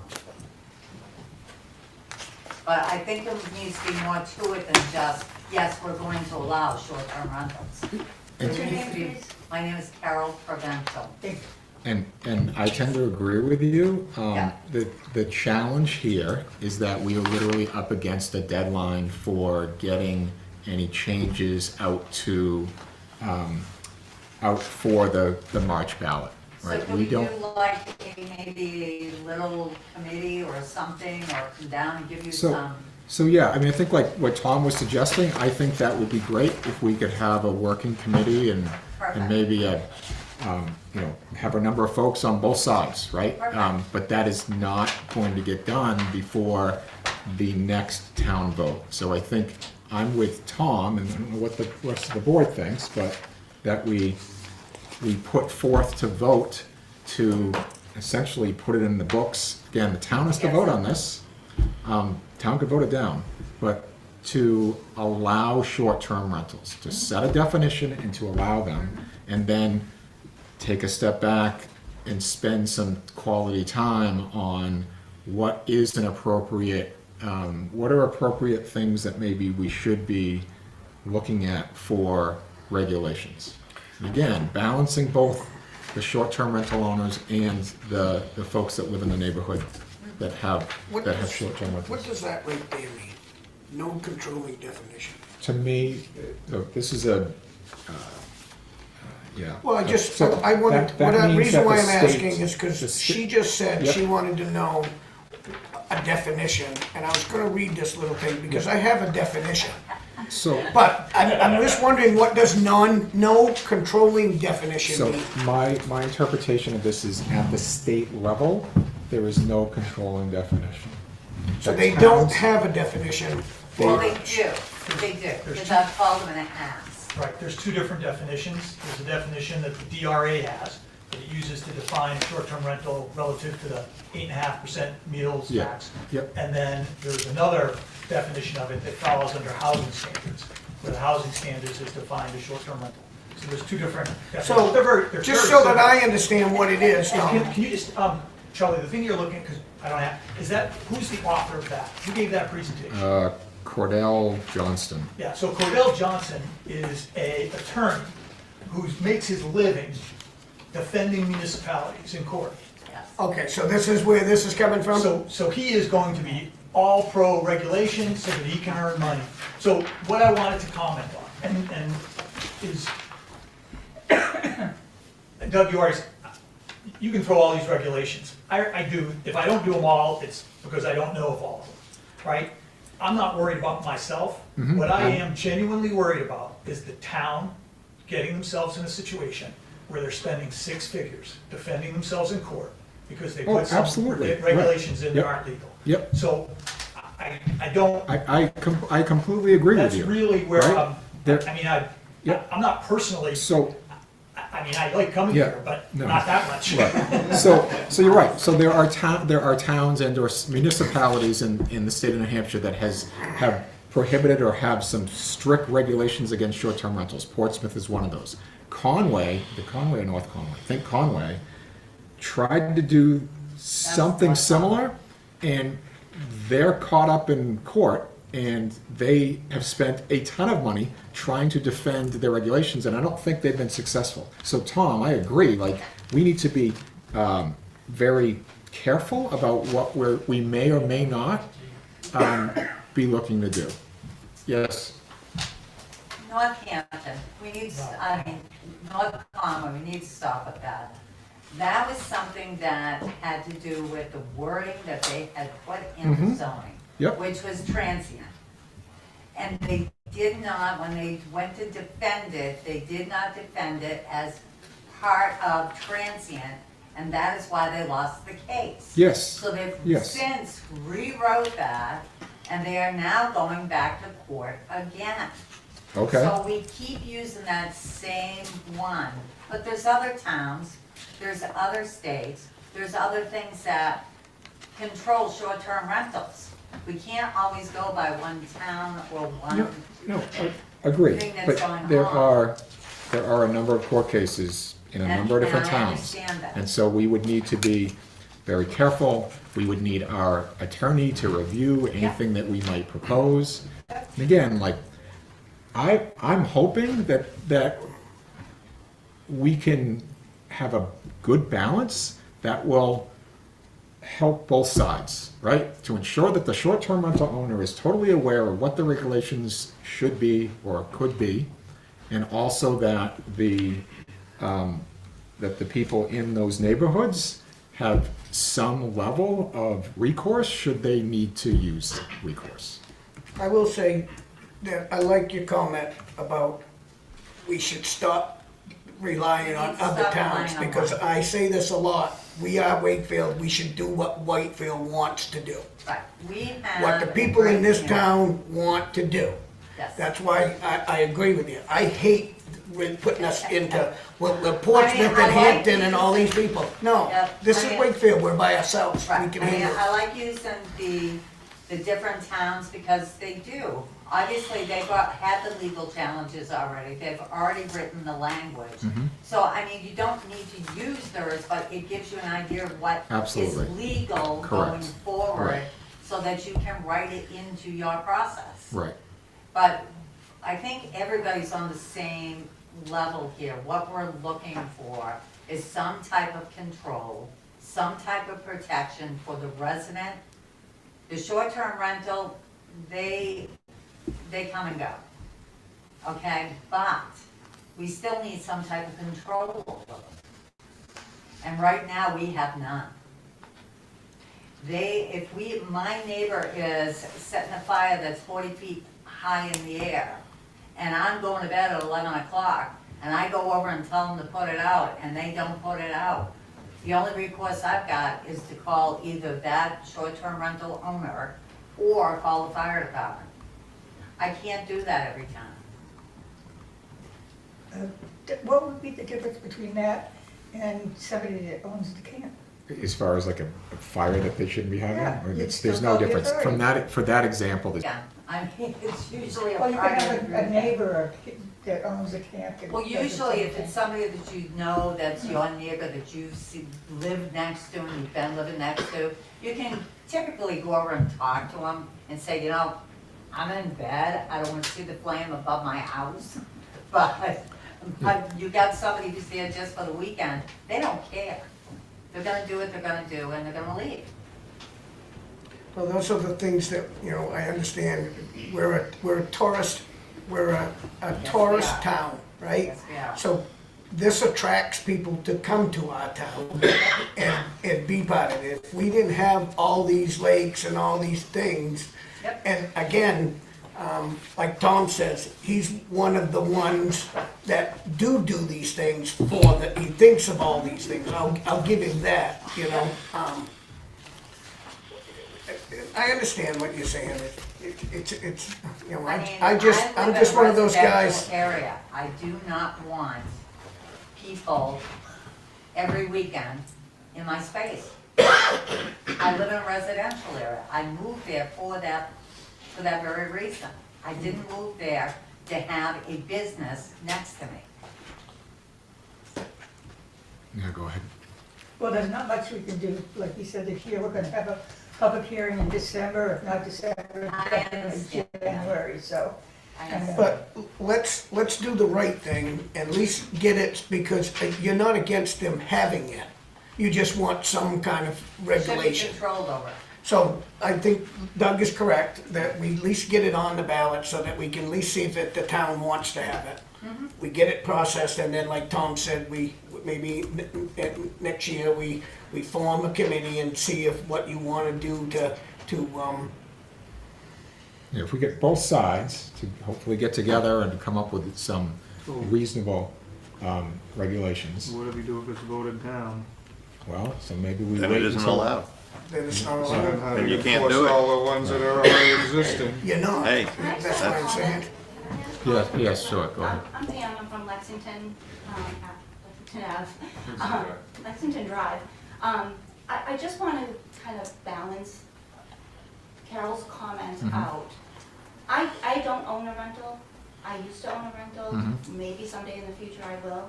I do have a rental next door to me. I have a very good relationship with them, and I don't have any problems with them. So I don't like that. I think what I'm here to defend on the rental side is they're not all bad people. And, No. you know, Oh, and I- they're a great I completely- example of yeah, that. yeah, absolutely. It just gets Right. generalized that if there is a rental next door, it's gonna have a fire every weekend, or they're gonna be loud every weekend.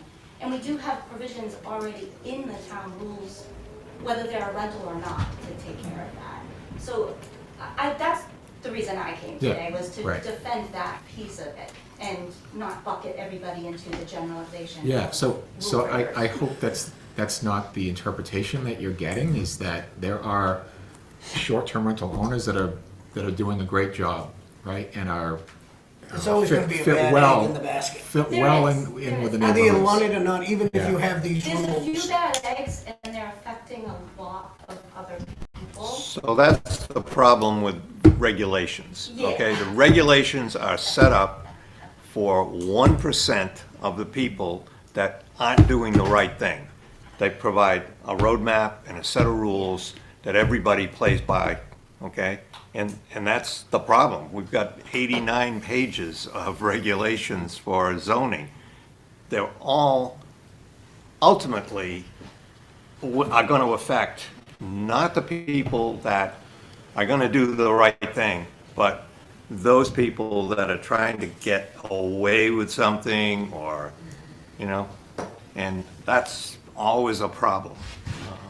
The problem with putting it in, and I don't disagree with you, Tom, that there's no way we're going to come up with anything that any of us are going to be happy with in the next month. So we do need, and the idea of having a study committee, or whatever you want to call it, I think is great.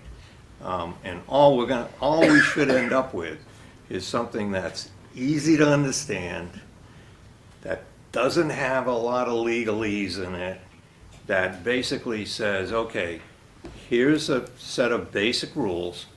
You follow these rules, nobody has a problem.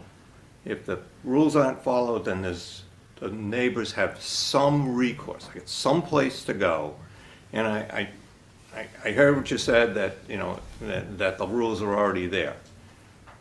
But normally what happens in this town, and not necessarily in every town, but in this town, is have a problem with your neighbors, you go and you sit down with them and you figure out what to do, and, you know, it gets worked out. It doesn't usually involve calling the police department or the fire department or, you know, the town administrator to try to get somebody to do something for you. Those are the odd times when that happens. So, and right now, nobody can do this. So Tom has been doing this. I've got neighbors that I know have been renting property since I was 7 years old, and they're still doing it. And we've never had a problem. We did, I take that back. We did have people singing Kumbaya at 3 o'clock in the morning. We asked them to stop, and they stopped. And I like Kumbaya, it's a great tune, but I didn't want to hear it when I was trying to sleep. But, so I think, I haven't heard anybody that is going to vote on this board, want a rigid set of rules and, you know, pages of description. We're looking for some relatively simple way that the neighbors get someplace to go, everybody can do what they want to do with their property, and that it's legal for them to do that. And that's going to be a challenge, because it's hard when you get started writing down, here's what you can do and here's what you can't do. What you thought could go on a half a page, all of a sudden you've got 10 pages of words, and that's something we don't want. So we have to be careful whatever they do. So you're saying, I moved into this town, like my wife said, residential.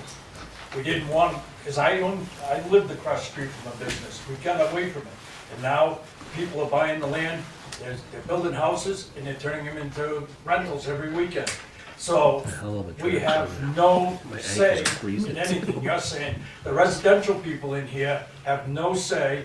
The people that are gonna be renting can do what they want, is basically what you're saying. No, that's not what I'm saying at all.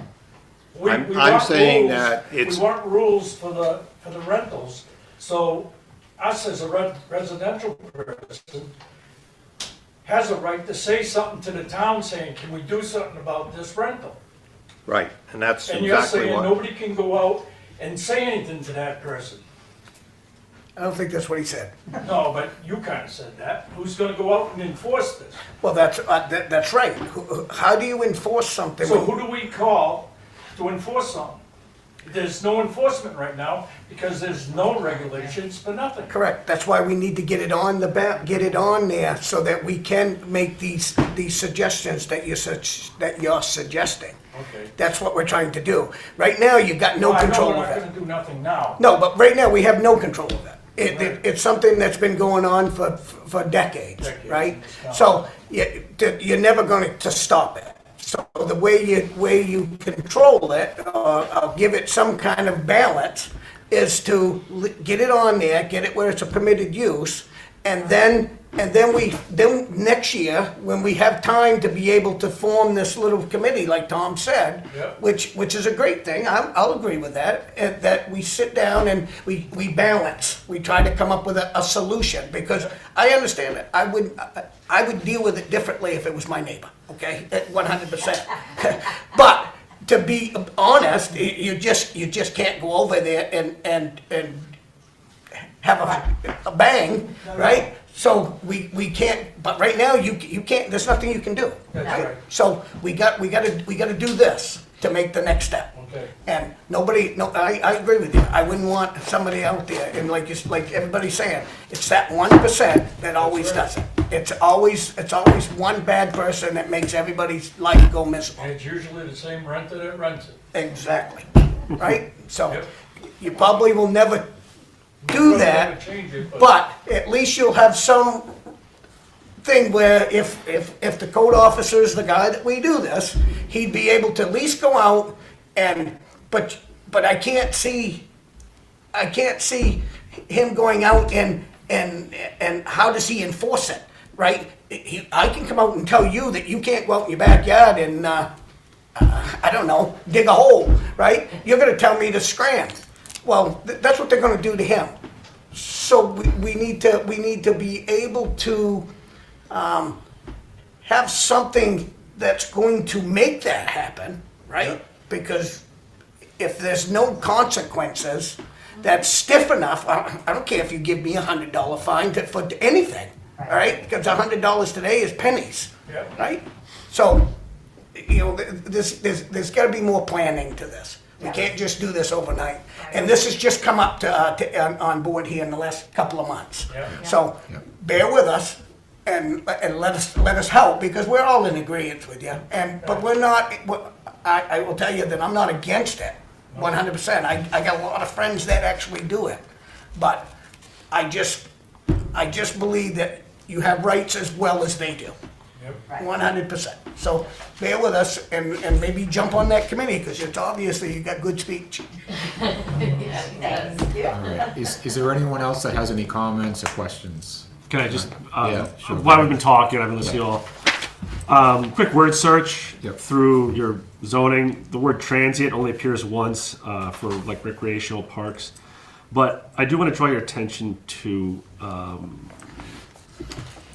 you have seasonal dwellings, so keep that in mind, as this is sort of more towards the committee, whoever ends up on that. Yeah. Seasonal dwelling. Also, you have residence, even though you have dwelling and dwelling unit, and a residence does specifically mention a structure designed for residential occupancy of one or more families, but excluding hotels, motels, tourist homes, and overnight cabins. So, one of the things I heard you all say in the beginning was finding a definition. You also want to make sure your definition doesn't conflict with something else that's already existing in your definitions, depending upon what you put in there. So, just draw your attention to that, and then you're all heading in the right direction. You seem to know what you want to do, but just pointing those out. What article is that? It's in your definition section. Yeah, that's where all that appeared. Okay, thank you. Yep. All right. If there's no other discussion on short-term rentals, I guess what I suggest is that as a board, we put forth the definition and we add it to the table as an allowable use. I make that motion What specific definition? to add short-term rentals as a permitted use. And what's the definition? We're using the. Give me a second. Tom, what do you have for a definition So we. that you think is the proper? We Because have- I know you've done your complete research. Right, so I believe it's in that. We have it right here. Yeah, I'll read it. It's a dwelling unit or portion thereof where transient accommodation is provided for any periods less than 30 days. Short-term rentals shall not include hotels, motels, bed and breakfasts, or inns. Yes, I agree with that. Add that to the motion. All right, anyone want to second that? Zoom who wants to speak, they're all muted though. I'll second that for discussion. I'm not. Yeah, hold on 1 second. Is there anyone on Zoom that would like to speak? They're all muted. They were having a problem before. I don't know if they're muted or if they have them muted upstairs.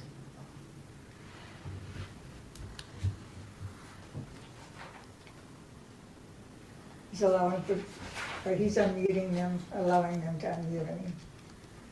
Would anyone like to speak about short-term rentals that's online? Yes. Janice? Yeah. So I have a Yeah, go question. on. You talked about limiting, short-term rentals based on the amount of bedrooms that they have. But I mean, there are so many homes around the lake that may rent to friends and family. And also they have plenty of homes here that when we were looking to buy, had beds in every nook and cranny in the cottage. So they have more beds than, the number of rooms that they have. So, limiting the short-term rentals based on the beds, and then the rest of the people can have as many people as they want. That's not fair. So it wouldn't be based upon, so this is something that potentially could be a regulation.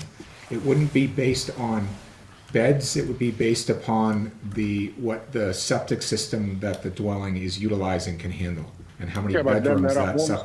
I understand septic that, but system. there are plenty of homes and cottages here that, the septic system might say 1 bedroom, but, they have guests throughout the summer that, have 10, 15 people jammed into a small house that the septic can't handle. That goes out. And there are so many homes that have failed septic systems that continue to operate that the town needs to do something about if they're concerned about preserving the lake. And I'm for that. So I'm in agreement with you. That is a health ordinance potentially that you're speaking of, and not necessarily just a short-term rental discussion. Yeah, but what And I'm trying to say is not fair to. been talking. Yeah, I'm trying to say it's not fair to just say, okay, short-term rentals only.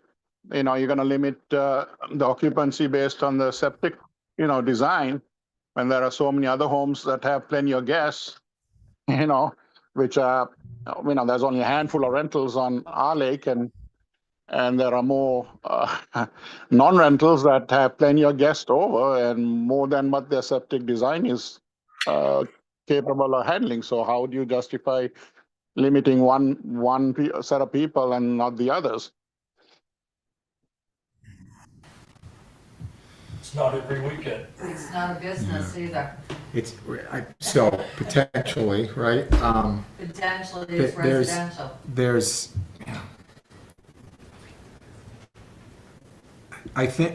I believe there's more of a risk of overuse in a short-term rental situation, especially if somebody's trying to, maybe make more money than not.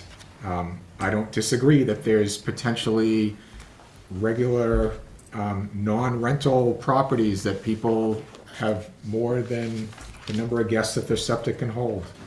I'm not going to say that that's not. You're assuming there that the homeowner who has a rental doesn't care about their property and they're just gonna jam in as many people as they want. I mean, I'm concerned about my property. If I was, renting it, I would want to make sure that nobody's, overcrowding it and abusing the property, because it's going to be extra wear and tear, and that's going to ruin my value of my property. So you're under the assumption just because you have a short-term rental, they're going to overcrowd the place. And most people who rent do have limitations as to how many guests they can have, and that's on the listing. So I have a little concern about that. It is, but on one of the lakes, I did a little bit or there was some research done, and there are, out of the 11 properties that are advertised for rent, only 4 of those were in what I would call in compliance with offering up the correct amount of beds and or guests based upon what their septic system could or should be handling. So to me, I think there's an opportunity here to do a better job at trying to get people to do the right thing.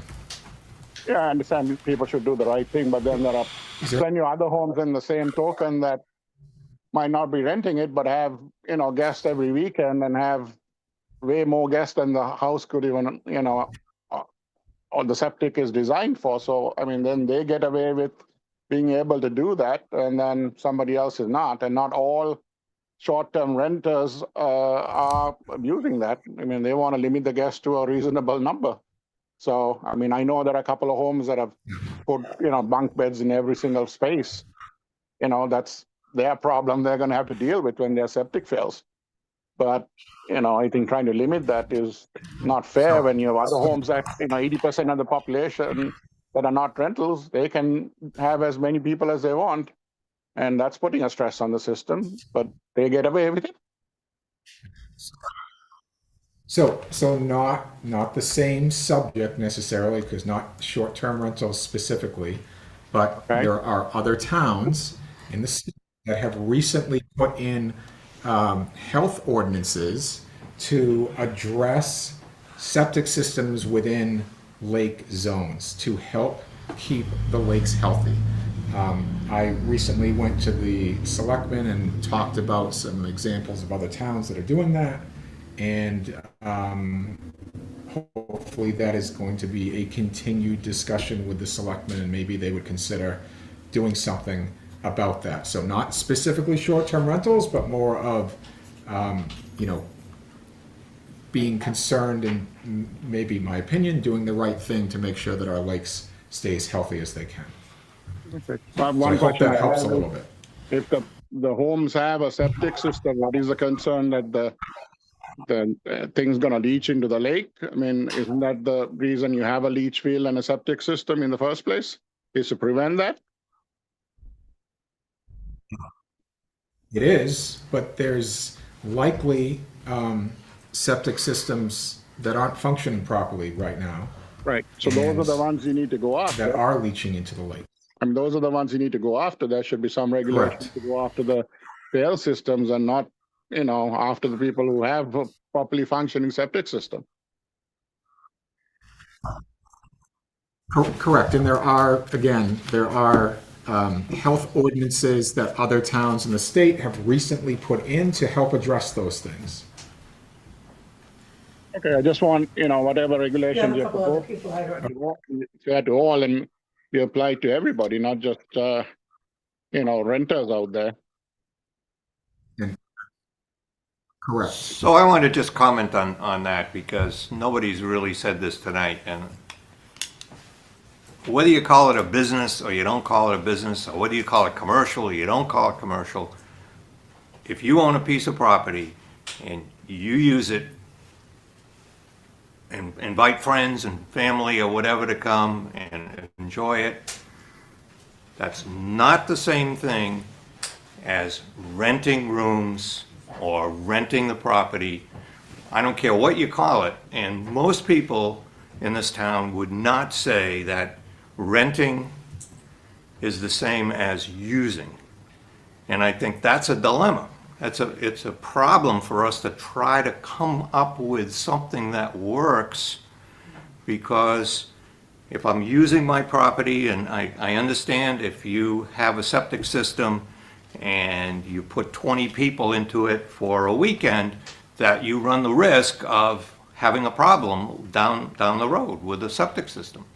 But that's your land and you can do whatever you want with it. But when you start charging someone to use it,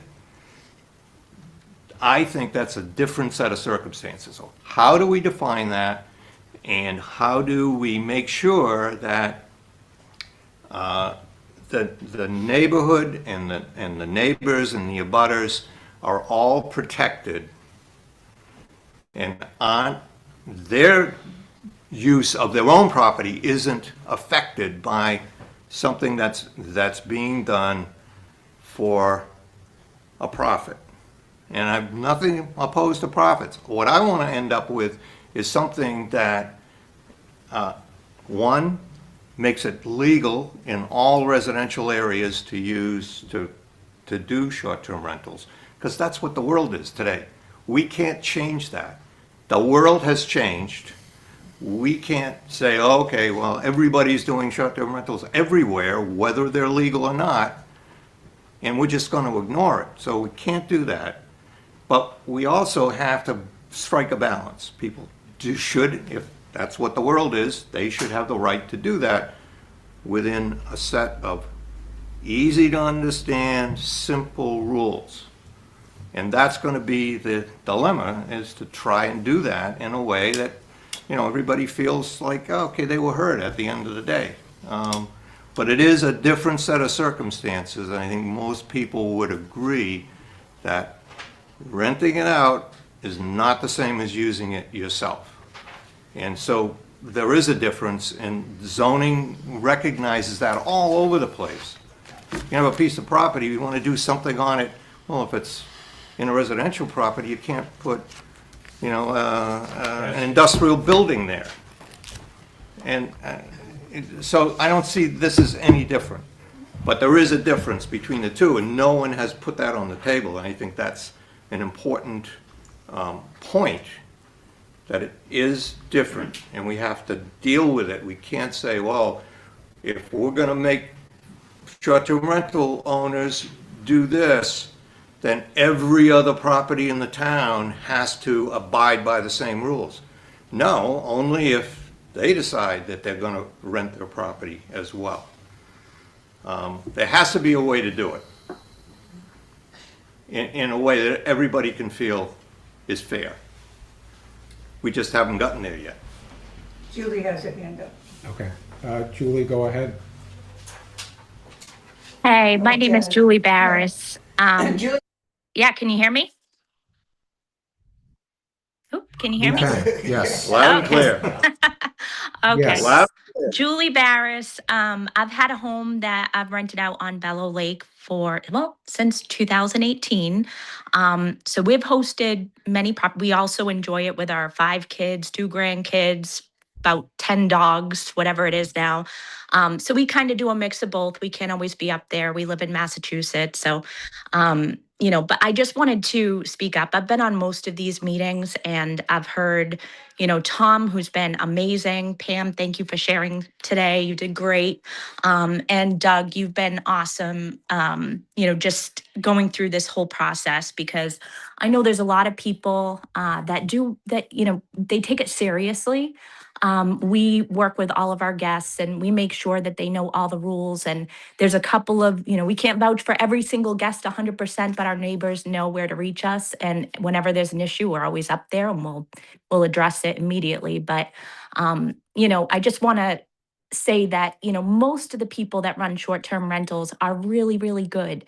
There are a couple bad eggs. I'm not sure if they're having 40-foot high fires. I've never seen that, I think, in my life, or 40 cars parked in a driveway. But, you know, I look forward to hearing more, and I appreciate you all being great about this whole thing. And I did want to just add one more thing. If you do need help from any of the short-term rental hosts in helping in the future define some of these things that will go in place afterwards, I raise my hand. You can always pick my brain. All right. Appreciate that. Thank you. All right. Is there anyone else? Yeah, I'd like to speak. Scott had already spoke. Do you have anything additional to add, sir?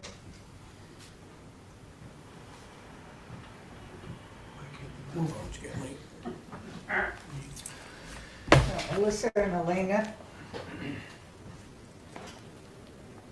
They're not on All yet. right. I think we're going to try to move on if everyone is okay with that. I think we have Can you hear me? a Hello? motion Like to and a speak? second on the table. So, sir, we're going to Hi, sir. move Can on. I I speak? believe you've already had a chance to speak. And who is that? Judy Walrus. Can you make it quick? Hi, yes, absolutely. I can take Judy, go ahead. Hi, everyone. Just wanted to make a quick comment. I'm Julia Wallers. My family and I own 450 Bellow Boulevard on Bellow Lake. I haven't been able to make one of these meetings yet. And I just wanted to express my sentiment as a property owner who enjoys our home with our family and also rents it out. That I have strong commitment to, you know, being part of the community. Everyone that we hire to take care of our property, from cleaning to plowing to plumbing to roofs to trees, lives on the lake or in the community, and we're very proud of that and really want to not be a burden, and in fact to be an asset to not just the lake but to Wakefield at large. So I just wanted to express that sentiment as we have these conversations. Thank you. Thank you. Appreciate that. All right, so we have a motion and a second on the table. Is there any further discussion about adding it to our permitted uses and the definition that we have We're adding, proposed? and not in all zones, even exempt Hold on. commercial or whatever. Yeah, so just, Residential? so Yeah, it I would be think it's every permitted. zone except for like industrial. Or- So it's conditional in business and commercial, similar to like residential, like you could come in and have a conditional use permit to have a house built in business and commercial. We've seen a couple of those over the years. So we're gonna have to conditional use, or that Yeah. would already, Ask that. that would already be under that to begin with. That would be for a new house, though. So Yeah. this, for an existing, you're saying that it would be permitted, but only after you come in for a conditional use, if you're in business and commercial. Correct. And then it wouldn't be permitted in light industrial. Correct. But, yeah, okay, I just wanted, Yep. we don't want it in every zone. Right. Is that- Yeah. So we're essentially following other residential uses. Okay. Does that make sense? Yep. Okay. All right, so, any further discussion? And based on that definition that you read. One Correct. question so Yeah, that I sure. understand that definition. I'm gonna Yeah. ask Tom's advice on that. Is that definition what we're calling for, Tom? Yeah, I think that's, that 48, 48A. Yeah, because the one from that was at the last meeting that you guys, that Jen mentioned and got mentioned was the DRA one. That one just doesn't Right. make sense. Right, yeah. Because what, short-term rentals have, you don't want to cross over 30 days. If you have somebody in your house for over 30 days, it's a whole new, It's a long-term rental. it's considered long-term, different insurance, Oh, different okay, rules, yeah. a whole different thing. And the DRA doesn't differentiate between them. As a short-term rental, I definitely differentiate between Okay. the two. So the 48A one makes a Yeah. lot more sense. Okay. All right. Okay, I'm good with that. All right, if no further discussion, all those in favor? Aye. Any opposed? All right, thank you. I think, to me, what makes sense is we let this go to town vote. And then what comes on the, the other side of that, we We'll see what it set looks like on the up town a, vote. yeah, and we set up a, a committee to start working on maybe some additions to that regulation. People still have a chance to speak at public hearings. Oh, yeah, absolutely. So I'd like to suggest that we don't wait until after the vote, because even if it gets voted down, the Yeah. issue isn't gonna go away. Okay. We're gonna have to deal with it. So Okay. I would say, right after the first of the year, Yep. after the holidays are done, put out a call for a public meeting. Come, let's talk. Yep. And from there, we can maybe get a committee of folks that are willing to meet a little more often than just come Okay. and make a comment. And I would be happy to chair that if But you want me to do it. Do you think that it should be, the committee should be residential people that live in the town? Oh, yeah, absolutely. Okay. They definitely should be residents of the town, no I question would- about it. Okay, because I think as a resident,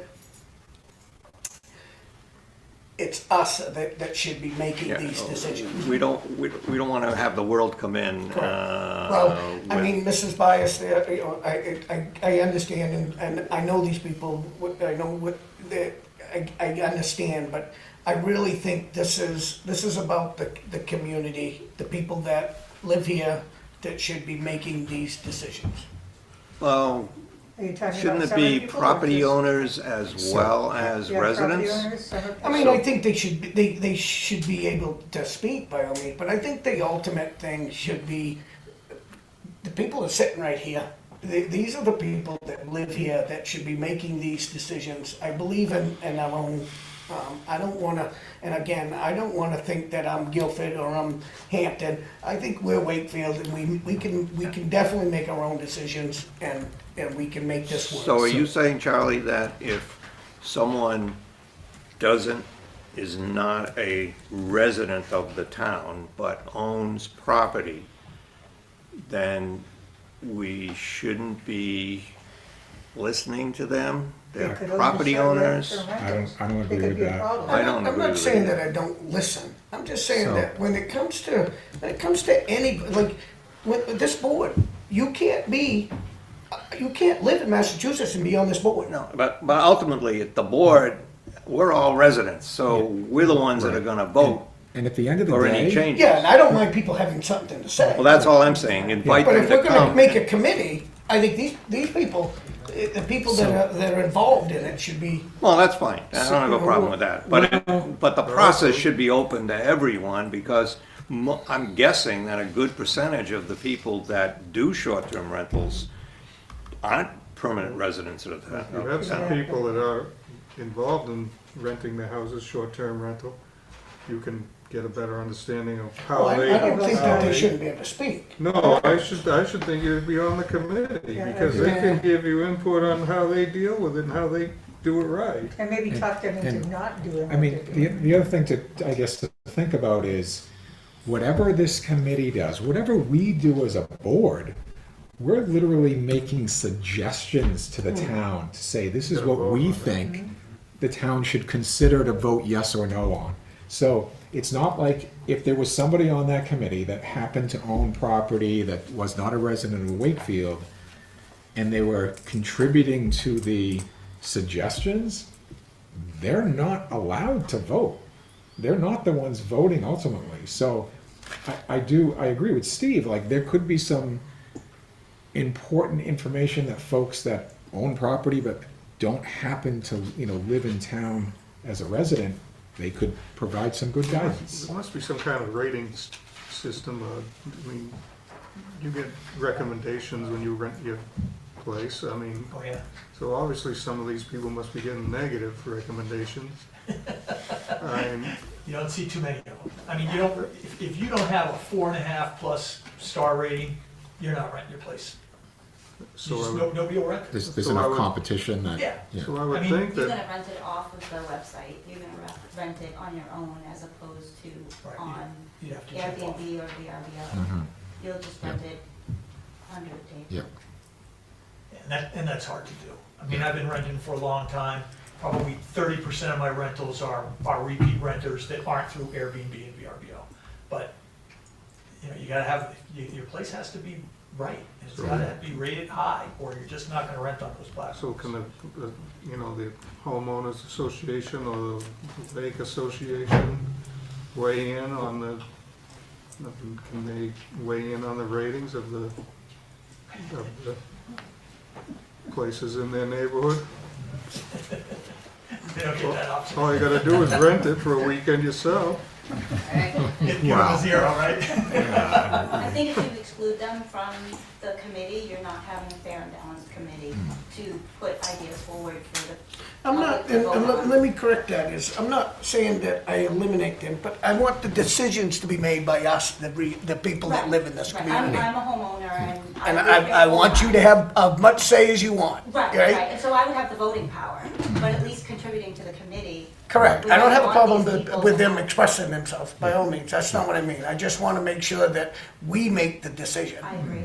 Yep, okay. That's all. All right, so I think we are ready to move on to the next topic. Which ain't a good one either. Okay. All right, so next on the agenda is noise ordinance. And so there is a document that Stratford Planning put together for us. This is something that I had asked them to do a while back. So I can find it. Where'd it go? It says noise right at the top. I know. I swear I saw it in this pile.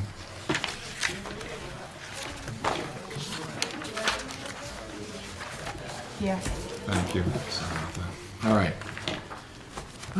As it's getting later, I'm trying to be quick in my at least opening comments here. So, the reason that I asked for some research to be done on noise ordinances was, I think it's obvious, but because of a application that came before us earlier in this year for a shooting range,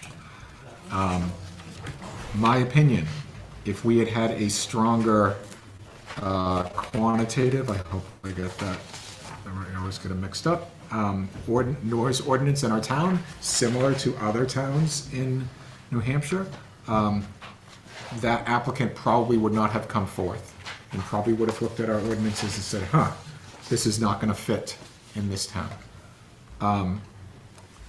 We do have a relatively generic noise ordinance, so currently it says, no noise shall be produced that is objectionable to the public due to intermittent speed, frequency, shrillness, or volume. That is potentially up to interpretation. As we saw earlier this year, again, I guess my opinion, there was a large number of folks that came to the town hall when we were having one of those discussions about that shooting range, where I'm not sure if there was anyone, because I think there was somebody did a kind of a poll of the people that were there. I'm not sure that there was anyone that was in favor of such a operation being approved in the town. There were And a I couple think, people there, but they weren't about to speak with okay. All right. So fair enough. I don't think I saw any hands go up, but, No one dared to. but I think we should consider putting forth to the voters something that does have a more definitive definition, so that it would, again, my opinion, more closely meet what I'd say the vast majority of the residents of Wakefield want to see as far as control on noise. So if you look at, let's see, page 2, it starts on page 2, there is a draft that has been put forth here. Noise standards for non-residential uses. So again, like there were not, if this was to go before the voters and get voted in, this is not impacting any residential development uses. So noise levels from any new non-residential developments, commercial or industrial operations, and any expansion of such uses shall not be permitted any persistently loud or disruptive noise. And I'm not going to read this word for word, but like kind of the meat of it is section 2, which would be setting an actual decibel maximum.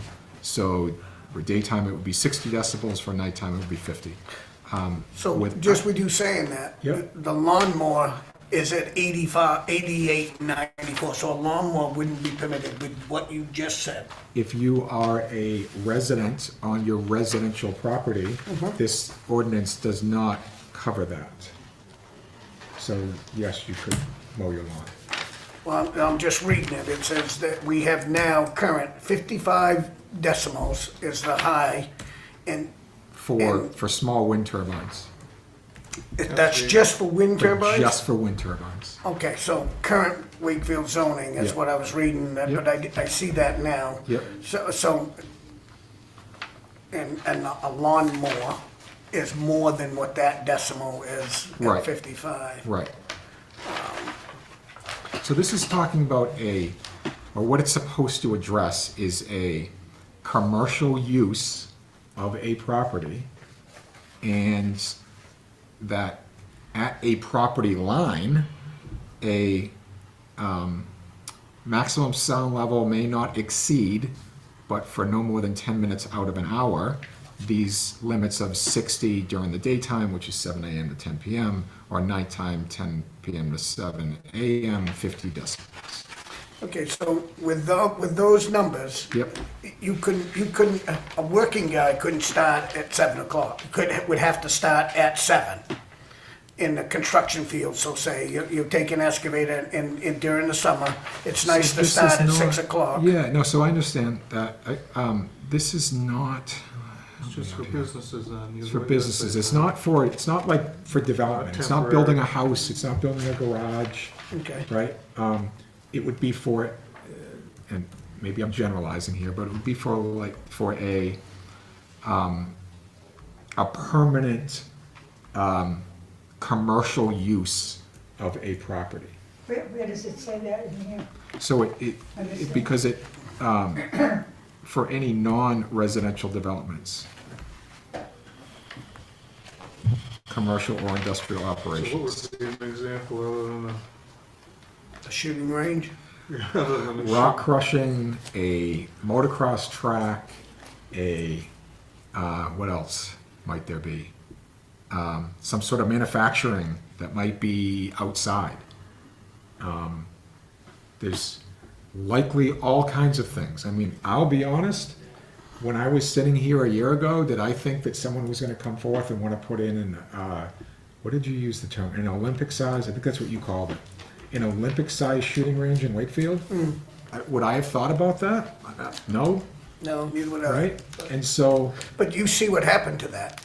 That went away as quick as it came. it did not go away as quick as it came. There was It's a gone. lot, there was a ton of work done. There was a lot of expense that was spent on working with our town attorney to I don't see ensure that they were meeting our zoning. How's that? But no, it was not. That was not an easy thing. That was not a quick thing. I thought it went pretty quick. It It disappeared kind of.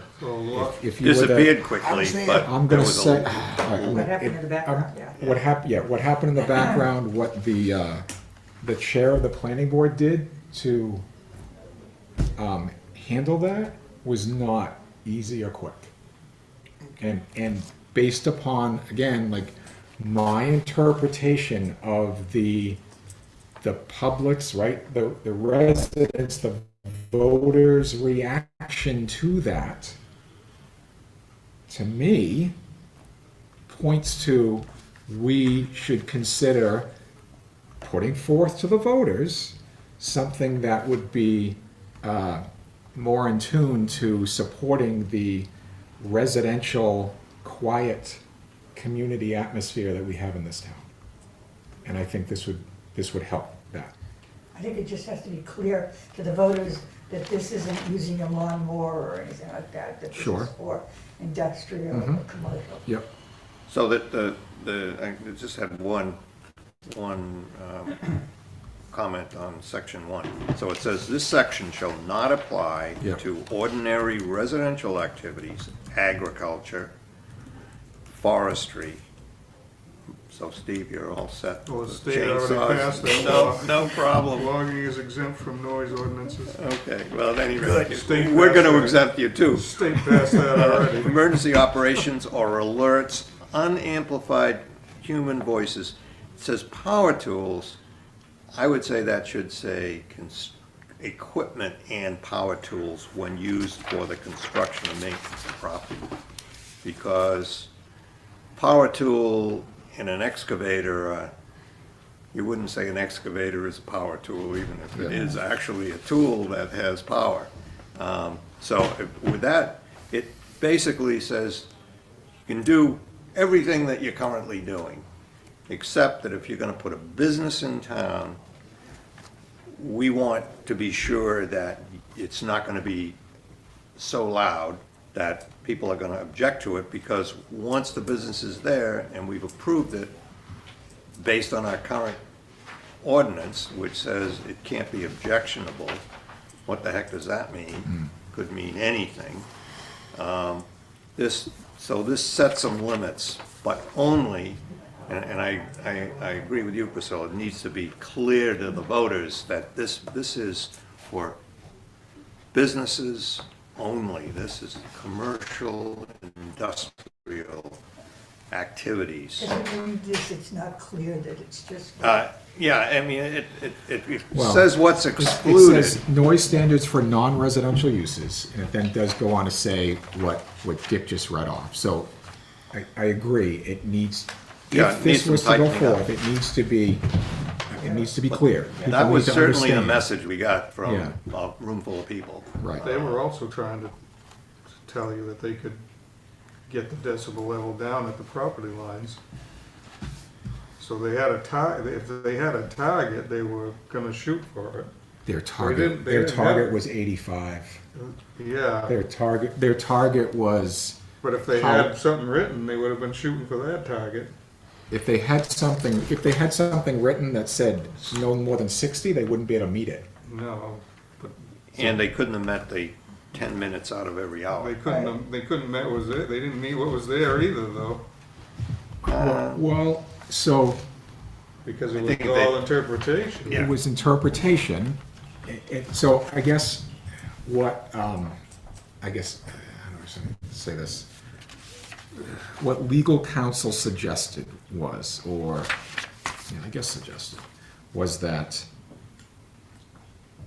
Wakefield likely would have been successful if this was taken to court and there was enough folks that were against something that is, intermittence, the beat, the frequency, right? It was objectionable, right? Like, you could argue that in court.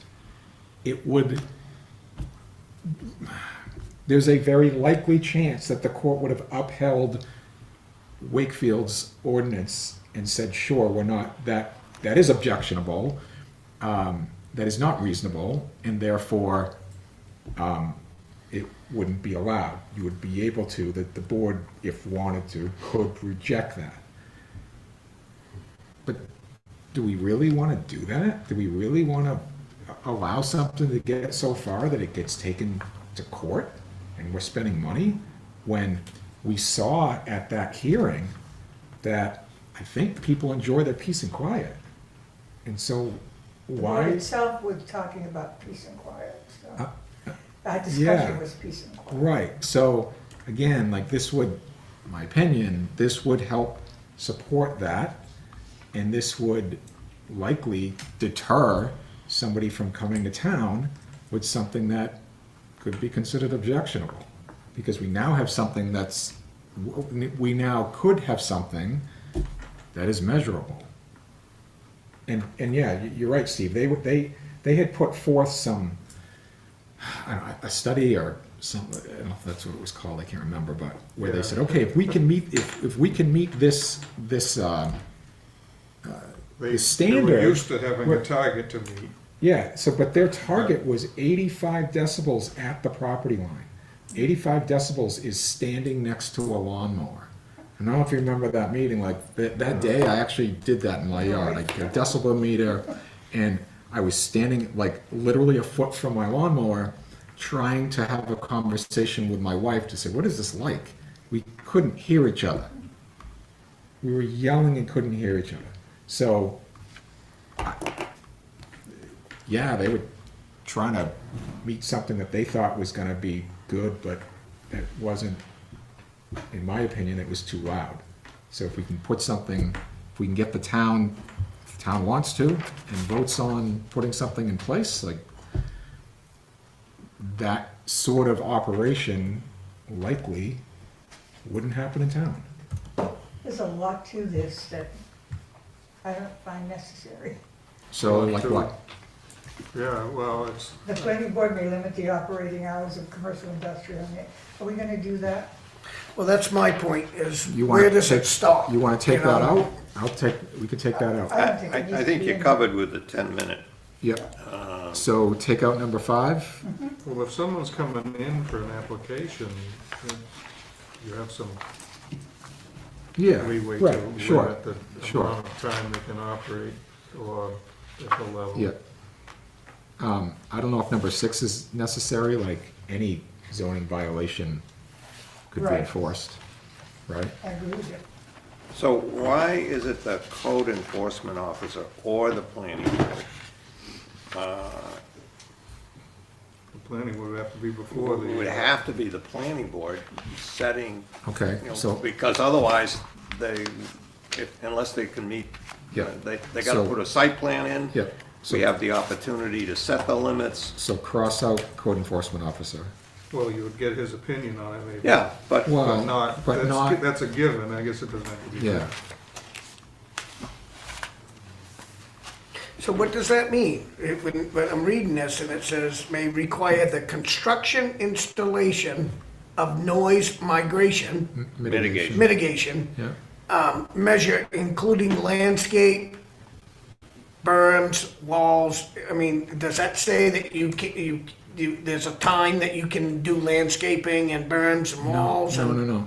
I don't understand that. So this would be, in order to meet this maximum, right? There might be an opportunity for someone to say, hey, if I put up this berm, and it would then limit the amount of noise that the abutting property could hear, then maybe that's a way to mitigate. While doing something or forever? No, forever. So, in other words, I'm trying to think of a decent example of. Well, like they do on the highway, they put the walls up. Yeah. Like they put that wall Right. up so And that so- the noise of the Right. traffic. So somebody could come in and I can't think of a good example of an operation that would generate some noise, but say it generates noise at 70 decibels at the property line. And they come in and they say, well, geez, if I put up a wall, if I put up a berm, I can reduce that noise to meet your restriction, or to meet your maximum by doing that.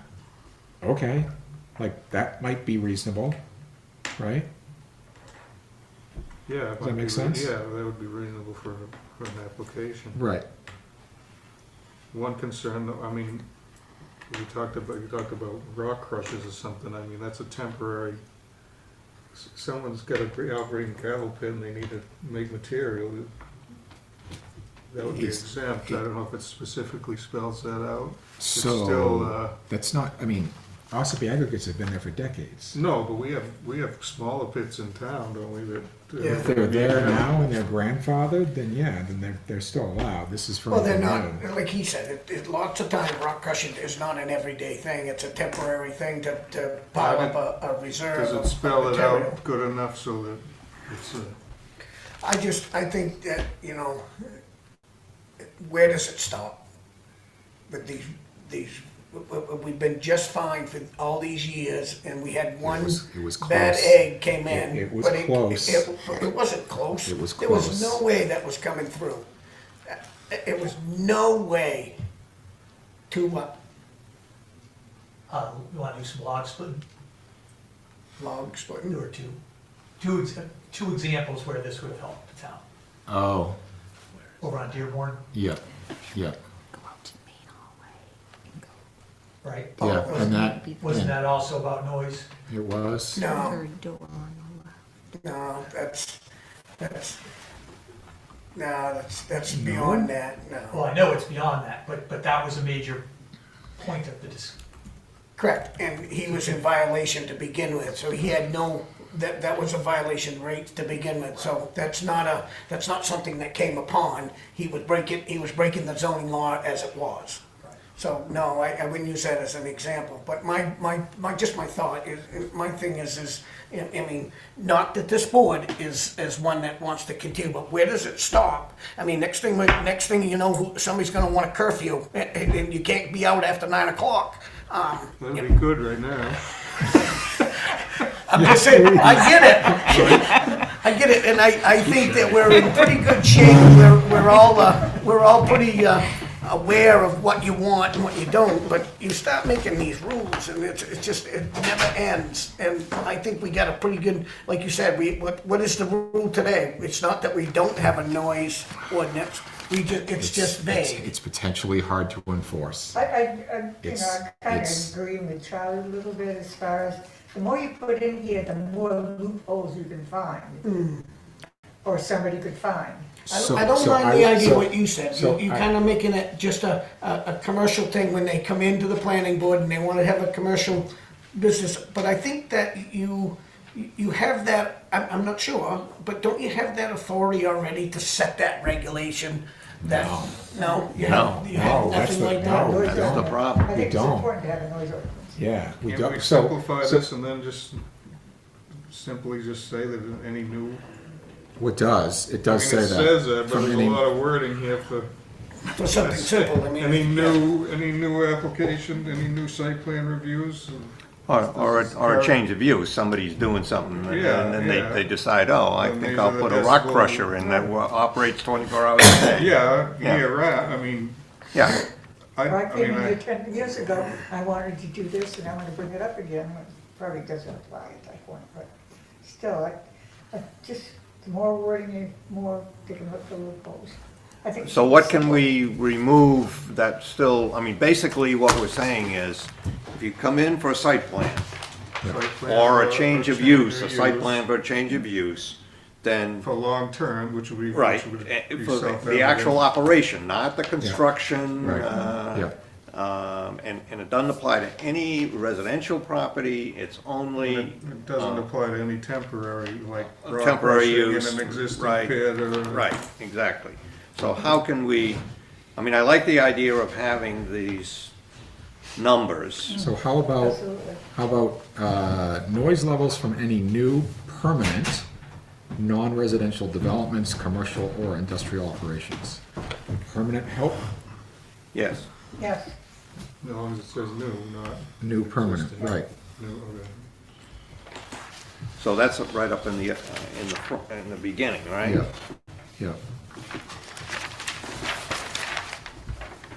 And if we add in the equipment and power tools when used for construction or maintenance of property, Well, you wouldn't even really need any of that, because that's not coming before the board. you really have to name them? It would just, anything coming before the board for site plan review, so all that would be exempt anyway. And what did you miss? that's a good Short-term point. rental, It's a what's good missing point. in here? Yeah.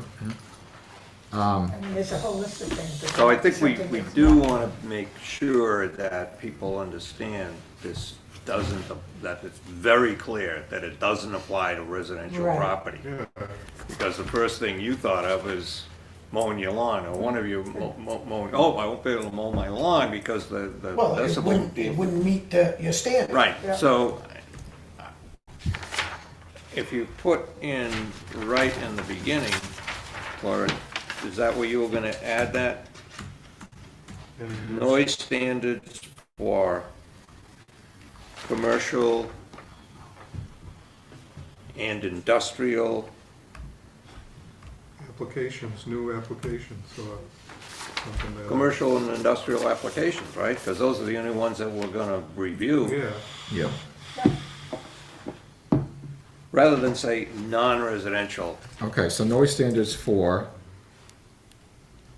commercial, industrial uses. Right. Permanent uses.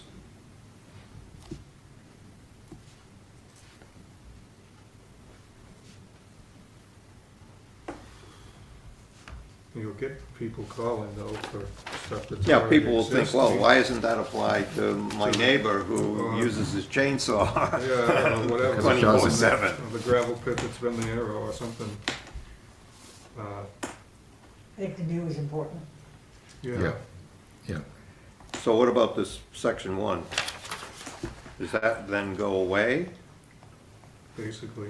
Because what it's listing is all the things that aren't included. Okay, so if we want to make it simpler, we can take that out. You okay with that? What's in here that would be somehow misinterpreted? Power tools. I mean, Well, if it's, I mean, it doesn't need to be there. yeah. I think does with it- power tools, they're hand tools, so, Yeah, not hand.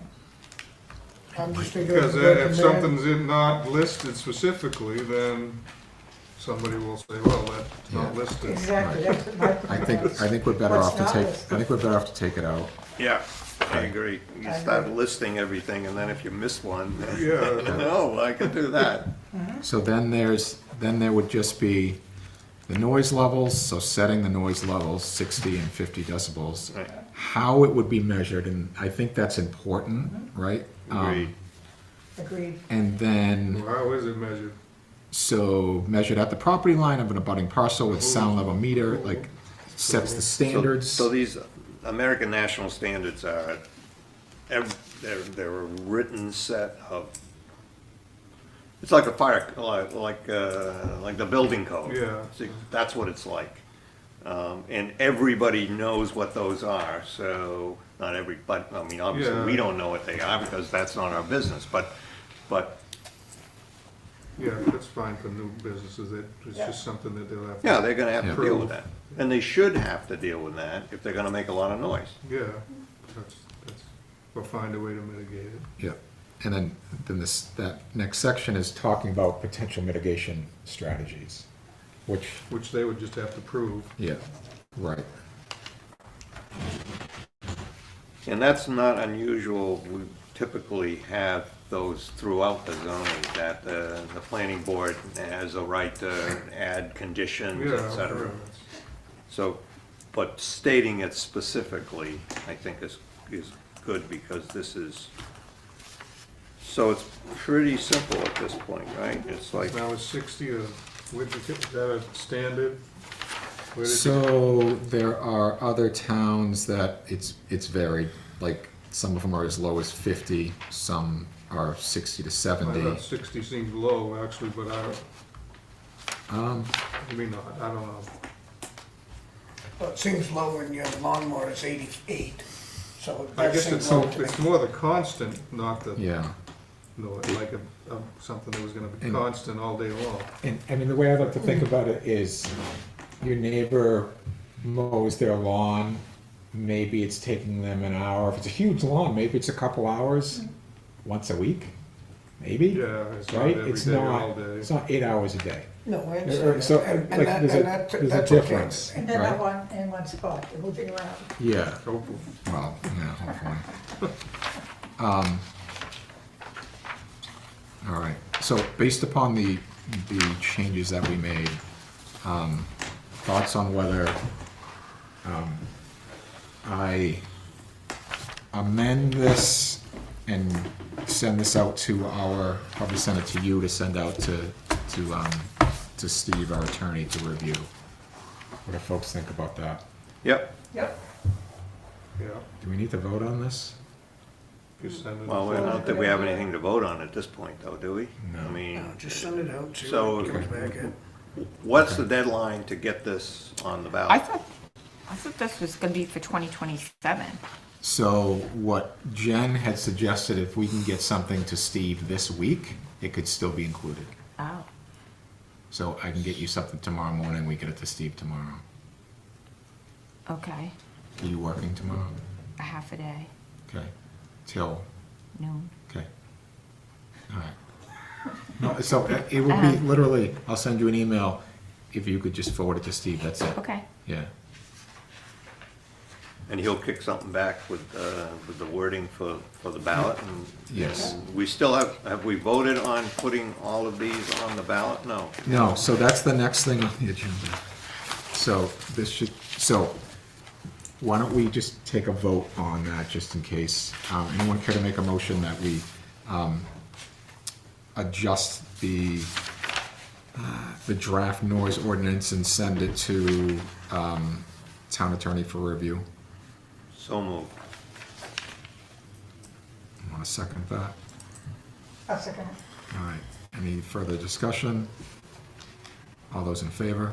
Aye. Aye. All right. Any opposed? No, I don't mind going and see what it comes back at. Okay, all right.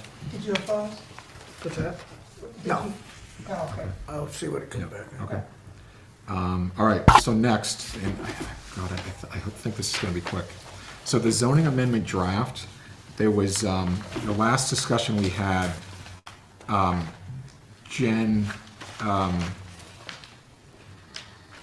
reviewed with the town attorney to see if we could bundle some of these zoning amendments, the ones that essentially the state is, I guess, forcing on us.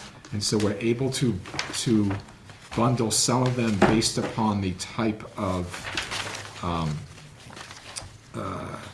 of change. But we couldn't have one warrant article that said, hey, the state is pushing these ABC. I don't these know why you 10 can't, things. but whatever. Right, I don't know either. So So is this the bundled version? This is the bundled version. So there's gonna be yes. 9? Correct. Is there something besides each one that There'll be it's 10 gonna if we do the say noise. There will be 10, yes. state? What was that, Steve? Is there something that, I guess it's in the it's in. It is. It says, Yeah. so where it says the board recommends, or, you know, in a place where you usually vote if you recommend or don't. Right. And they're a place for neutral or. Yes, so we'll have the ability as a board to vote once we get Because through those. nobody's getting a chance to really vote. I mean, So as a town. So what's kind of, in a way, insane, the town does have a chance to vote. They can vote no. Yeah, But the state would then say, the property owner can still do that because the state said, but as crazy as it sounds, we can't just go in and update our zoning because the state said this is what we So what are if you forcing. didn't, what's the penalty? A property owner could I Then guess, state sue the law town applies. and say, I'm allowed to do this. But why would they, I mean, you're not saying you're not gonna let the property owner do it, you're just saying, Well, but you could though. So one of the changes is that a ADU, right now our ADU zoning says 750 square feet is the maximum size. The state's now saying it could be 900. If the town, for whatever reason, said, well, no, I don't agree with that warrant article, and the town rejects that, somebody could say, come into Peter and say, hey, I'm building an ADU and I'm gonna make it 900 square feet because the state says I can do that. yeah, I'm not saying that we do that, I'm just saying that we don't, It's, what happens if you don't put it on your ballot? I mean, you still recognize It's it so- as a law. right, it's kind of the same thing. But- It's the same, in order for, I think I we just want. I just don't like, I like to make sure that the voters know that What if it's the not planning coming board from the voted? planning board, it's coming from the state. Yeah. What if So- we all voted no? Well, it's just kind of ridiculous, I mean, whether you agree with what they passed or not, that's I irrelevant. thought it was always, you couldn't make it more, you could make it More stringent. more stringent. You can't make it less stringent. We just On passed some changes. things, yes. Way around. But on some of these, they're doing what they want. Anyway, whatever, that's Um, fine. I like the way she compacted the wording for the warrant articles. Yeah. So I mean, here, like this example of the ADUs, it says to reflect changes to the state's ADU law, right? This is not something that we're putting forth. Well, I guess we are, but not Yeah, because that's we, what- not it's like, because we want to. Yeah, so, Yeah. Depending on how many warrant articles there are. That's the key to this whole thing, is to Yeah. keep the warrant articles as least as you can, because once you get beyond the limit where people don't even read them anymore, they just vote no on them anyway. well, They leave it blank, which is a went no from vote. quite a few years with hardly any warrant article changes, Right. and Right, we're then going the opposite. Tom disappears, and it makes it look like you guys are really stacking the regulations in. And it was actually the state that, It's the state You that's. know what I mean? That's what I'm trying to say, States Steve. give us a That's the regulations. But they're not even coming from the board. They're I don't see why we coming- couldn't do that. Some I of think them that's are more perfect, lenient. because people get tired and they'll just vote no to the state, not yours. I suppose that makes sense. We can order them how we want, Yeah. right? In order, I don't think it wouldn't make a difference how we order these, right? As far as the state is concerned, no. I don't think you have to. The only thing I would wonder is that when you actually hold your hearing, Yeah. like your first hearing here, Yep. if you did noise today and then ADUs next week, do they have to appear in that order on the warrant? Oh. That would be the only thing that I would wonder. I would check with Jen on that. I don't actually know off the top of my head if that's the case. But since you haven't, you still have the ability to make that choice Right. if that is in fact the case. Okay. Yeah. Okay. So we were putting these on the back end. So Yeah, there's nothing wrong with that. I mean, that's strategy. You know, that's Because it just, doesn't really matter how it's voted on anyway. Nope. Exactly. So I'm not sure that this is a good idea, even before I say it, but, you know, the ballot. Getting like us. Sorry. You were looking at Charlie when you said that. At any rate, so the ballot has instructions. I said us. Right? There are the ballot isn't just check the boxes. It also tells you what to do in certain places on the ballot. Usually, You know, I believe- vote for 3 out of 5 Right, or yeah. whatever. Usually the ballot, the planning board get it. Yeah. So- And then the number of the budget is beyond So that. could we put a statement in before the ones that are being done because the statute changed that says the town of Wakefield is required to change our zoning because of the new states? I mean, is there any way we can put anything in there so people understand? Having said that, assuming that we don't want to run the risk of having these defeated and then the building inspector has to deal with, oh, is it the state law or is it the zoning?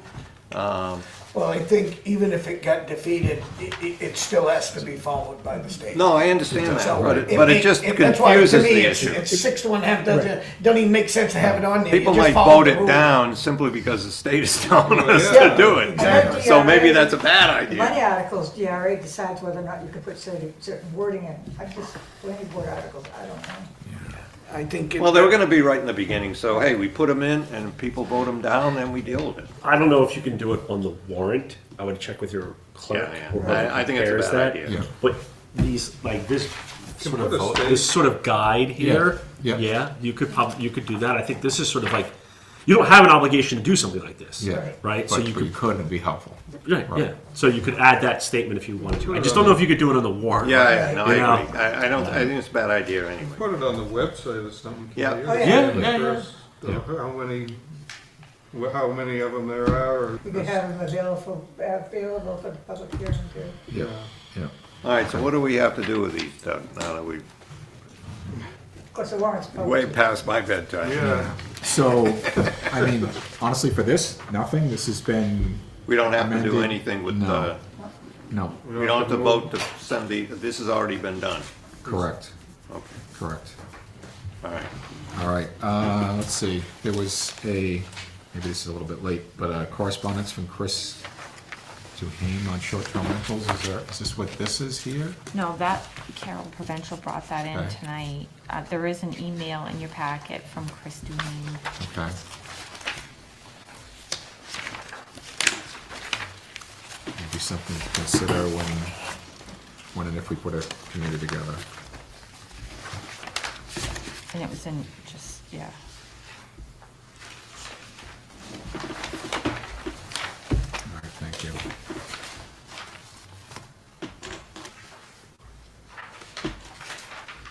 Oh, I've seen this before. That was sent to us. Yeah, no, I've read this, so, okay. Yeah, it's kind of a whole separate thing, like, whatever Boo Lake does or doesn't do, that's not town regulated. Okay, let's see, public comment? Do you have anything else? All right. Thank you for sticking around, I appreciate that. All right, so approval of minutes from November 6th. You can't do that either. Why? Don't say that. Why can't you? You don't have to all be here. As You long can- as people have read them. Oh, all right. Yeah, Charlie was that's a here. new. We need to get those out there because Yeah. people have been requesting them from me. Okay, all right. Motion on the approval of November 6 minutes. I'll make that motion. Want a second? Second. All right, any further discussion? All those in favor? Aye. All right, and then from November 20th. That's the one who is, yeah. Yeah. So you say we can do it, because only You 4 can. of us were here. No, you can. We determined that a while back with the board of selectmen. Yeah. I like that motion. Second. All right, all those in favor? Aye. Aye. Okay, Thank you. all right. Next meeting date, December 18th. Do And we have that's- anything? And that's gonna be the public hearing for this, right? The amendment? Good point, yes. Yes. You want a paper right Okay. here. Wicked. All right, I will get to you early tomorrow morning. Thank you. All right, anything else before we adjourn? Public comment? I asked. Oh, you didn't have any? Yeah, no, Sorry, I didn't hear you. no, all good. All right, motion to adjourn. To that too. Feel like it's good with you. You say motion to